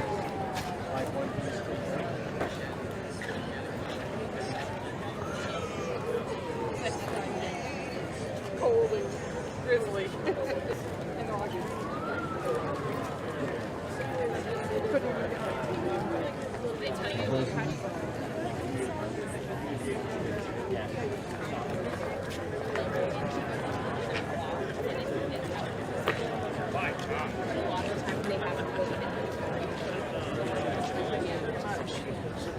Would you mind sharing your first name and what state you're from?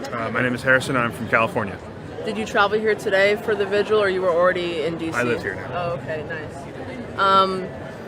What was your reaction on Wednesday when you first saw the news that Charlie Kirk had been shot, and then later in the day when it turned out that he had passed away? Very upsetting.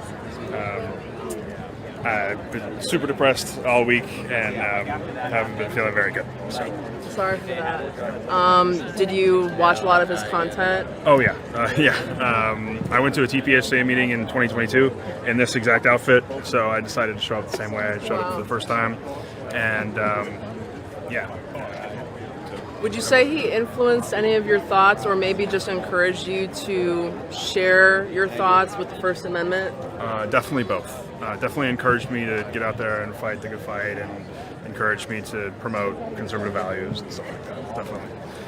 What do you feel about people going online and sometimes in person? There's somebody with a megaphone standing over there shouting nasty things, but people going online and cheering, celebrating, and justifying this assassination.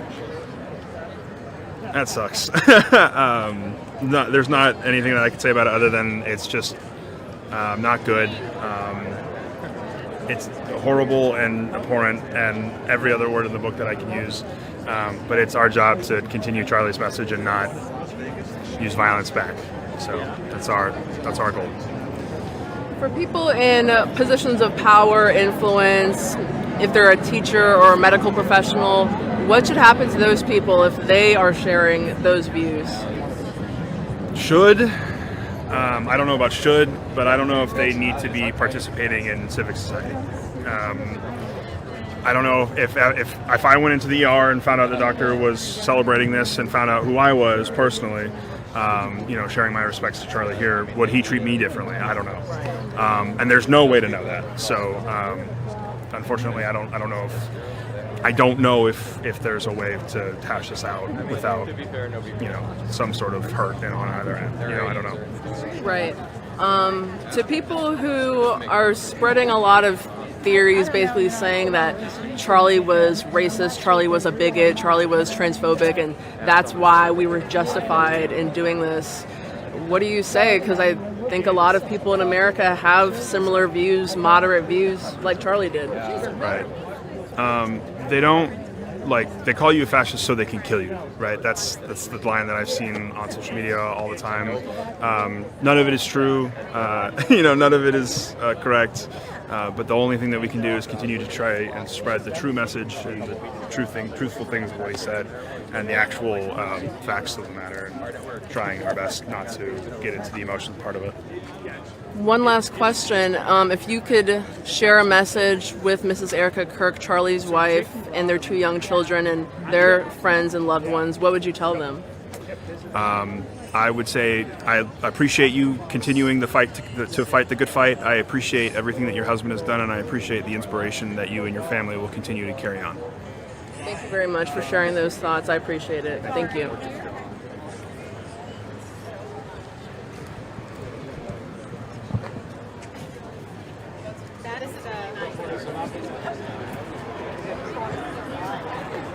Oh, yeah.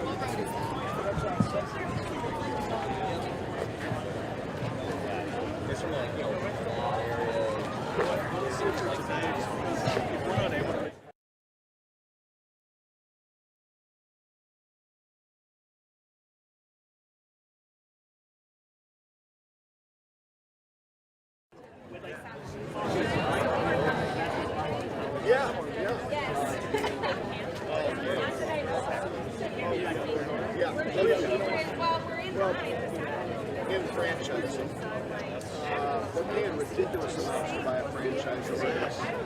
Not necessarily proven wrong. Got a little bit of scale. No, like I want to know, like I want to.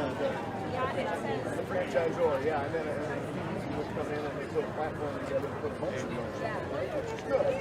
That's what I was trying to get at. Some of them, you're doing a lot for a lot of support, but not the compensation. But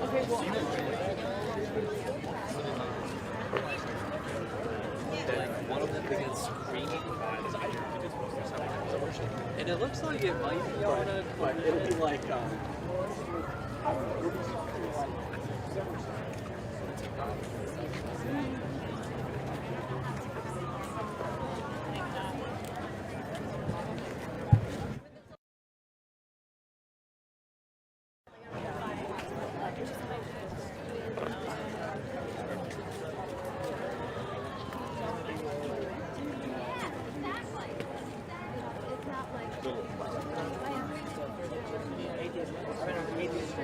okay.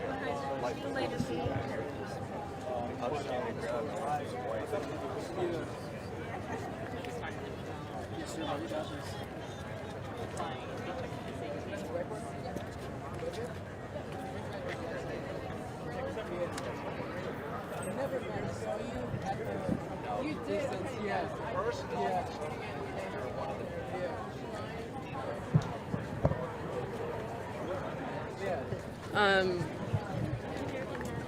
It's nice to run into you again.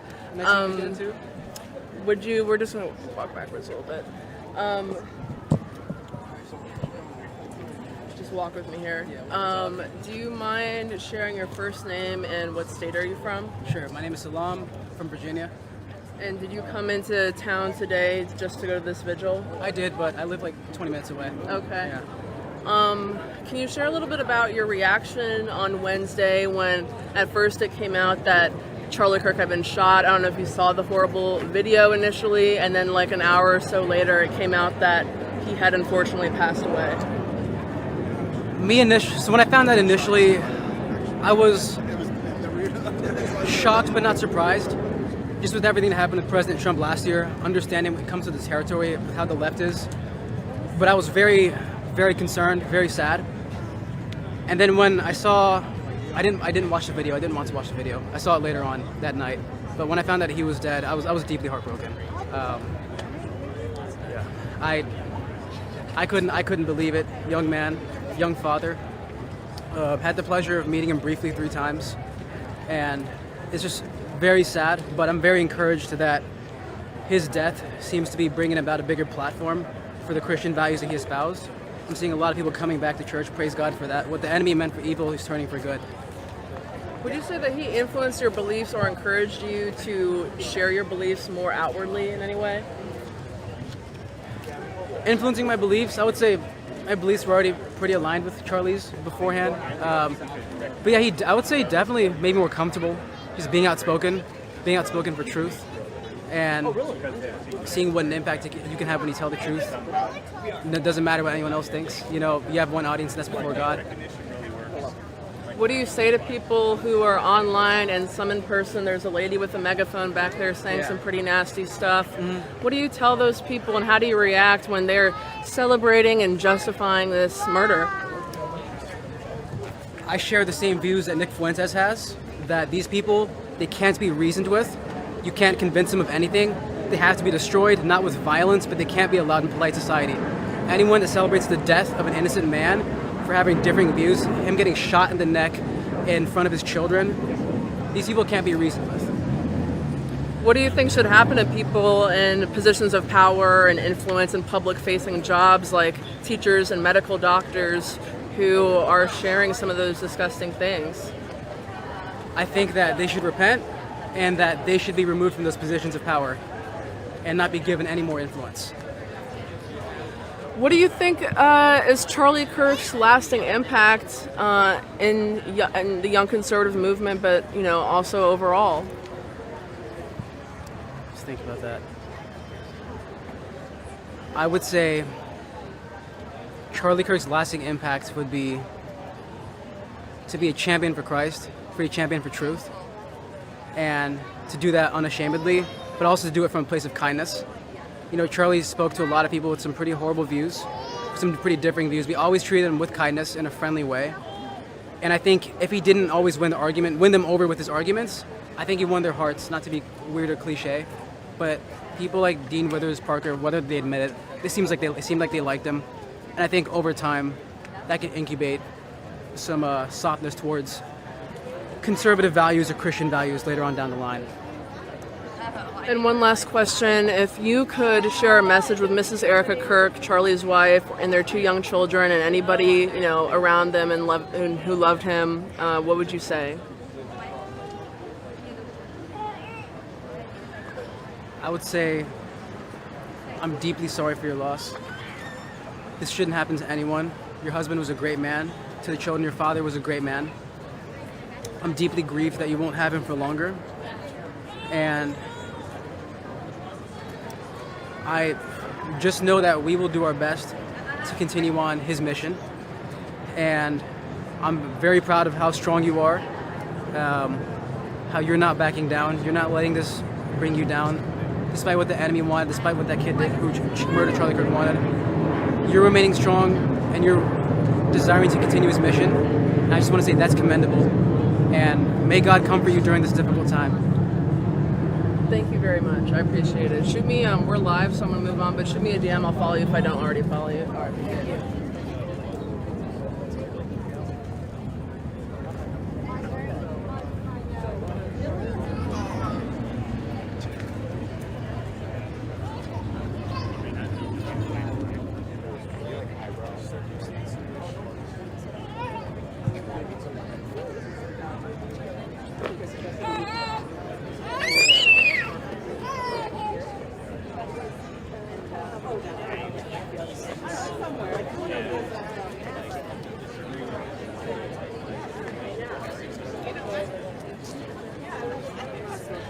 What your reaction was to the tragic things that happened on Wednesday?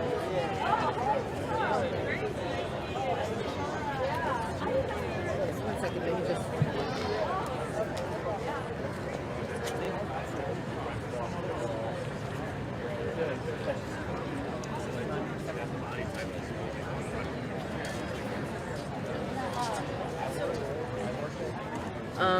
Do you mind sharing your first name and where you are from? Yeah, of course. I'm Marina, and I've been in DC for a long time, and I grew up in Malta, and I'm an appointee here. Oh, okay, nice. What was your reaction on Wednesday to the news that Charlie Kirk had been shot, and then later in the day it was announced that he had passed away? Disbelief, shock, and some sort of hope that there might be a miracle, that he might be the miracle, but then it didn't happen. So maybe he's better off in heaven protecting the president from up there. What do you say to people, and what is your reaction to those who are sharing nasty things online and in person? There's a protester over there, with the megaphone saying stuff, saying that he deserved this and that this is justified because of his beliefs. Yes, I think they're despicable. I think they have no integrity whatsoever, but I think we just have to, mourn and then fight back ultimately. So, what does fighting back mean to you? Just continuing to the legacy of Charlie Kirk, just like not being afraid to speak up and just not letting them get you down. That was going to be my next question. Are you afraid, or is anybody you know afraid or feel threatened because Charlie was just murdered so brutally just for sharing his free speech? Yes, a little bit. And I have 2 young children as well, so I am a little concerned for them, but I'm hoping that good will prevail and we'll move on from this stronger. And one last question. If you could share a message with Mrs. Erica Kirk, Charlie's wife, and their 2 young children and their family and loved ones, what would you say? I would just say, keep up the good fight and take your time to mourn, but you have a lot on your shoulders, so keep going. That's what I'd say. Thank you very much. Beautiful words. Thank you so much. Of course.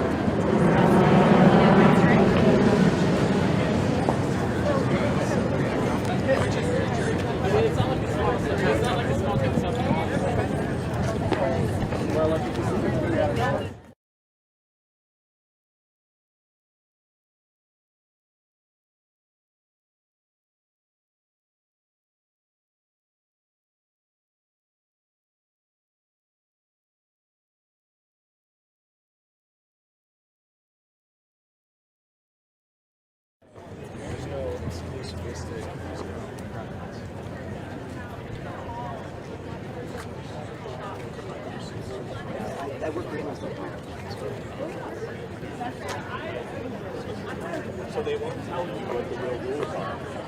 And then they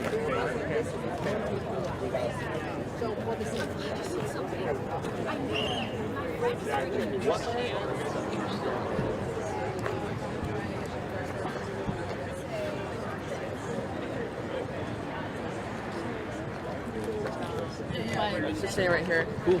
Thank you so much. Can you both share your first name and where are you from? Yeah, my name is Dane Moore. I'm from Southwest Virginia, Big Stone Gap area. My name is Isaiah Schools. I'm from Fredericksburg, Virginia, and yeah. Did you guys both come up to DC today for the vigil? We did, yeah. Yeah, we just heard about it kind of last minute, and just Charlie Kirk has really meant a lot to myself and a lot of people I know. So just his voice and just stood for truth, stood on the Word of God, and just came just for this. So about 6 hours. What were your reactions on Wednesday when first the horrible news came out that he had been shot, then later in the day it came out that he had passed away? Yeah, just heartbroken. I mean, just to see a man, just a giant of the faith, go down in a way like that, and to see how he wasn't afraid. He was ready. He was ready to go, and just heartbreaking. Yeah, I was definitely heartbroken. I remember waking up the next morning sobbing, and it was interesting because he has such a big impact on me myself.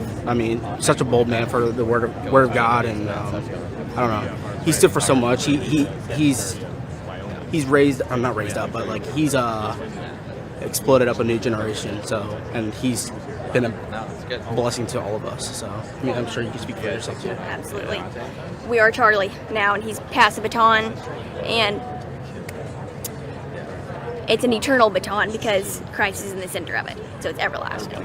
It's heavenly. It's not just something that's going to pass away. So praise God for Charlie's life. What was your guys' reaction to all the people sharing things online, celebrating and justifying and just overall being nasty about Charlie being killed? Yeah, I think it's really a litmus test of where our country is and where certain businesses and organizations, companies, really where they are on these issues. Because if they're bold enough to fire employees, if they're bold enough to, take these steps, you really see what they stand for, and just in memory of Charlie, standing for the truth. So just really amazing to see, and to see people rising up and really a line in the sand, and it's as sad as it is. It's really separating light from darkness. it's clarifying. I mean, it really is heartbreaking to see like the division in our country. I don't think we should be selling any. I wouldn't wish death upon anyone. So for Charlie to sit up there and answer a question and be shot for his faith, for sharing something what he believes is crazy. It's a crazy testimony, and I hope that like one day we'll be able to be in glory with him. So I don't think anybody should ever be celebrating someone's death. So yeah, man. You said we are all Charlie now. What does that mean to you? Charlie really gave us a voice by his standing up and facing the darkness. I think with his voice having been silenced in a way, obviously we know his legacy lives on, but he just handed the baton to all of us, and I think he empowered us by his witness for Christ to all stand up, stand strong. I think it's our job as a people to carry like this what he has started, and to not let that die right now. Like to keep that flow going, and like be a light to others where there's darkness, and like we should be salt and light. I mean, Jesus Christ gave his life for us, so like, that's all I can really say. Like Christ gave his life for us, so we should be showing love to others, and we should be thanking him for the gift he gave us, which is life. And that is the best gift, as Charlie Kirk said, is the gift of Christ dying on the cross, and not for us suffering the price of our sin. So yeah, it's so much more than make America great again. Yeah, exactly. It's so much. Only what's done for Christ will last.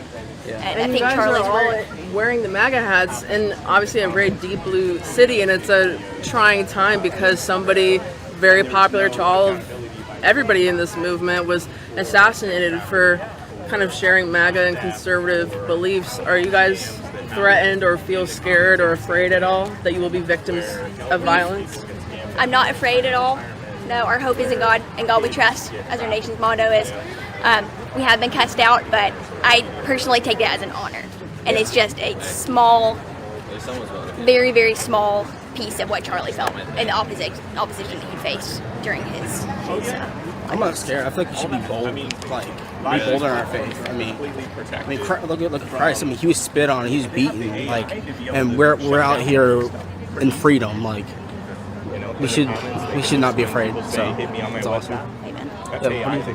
And one last question for everybody. Phone numbers and all kinds of stuff.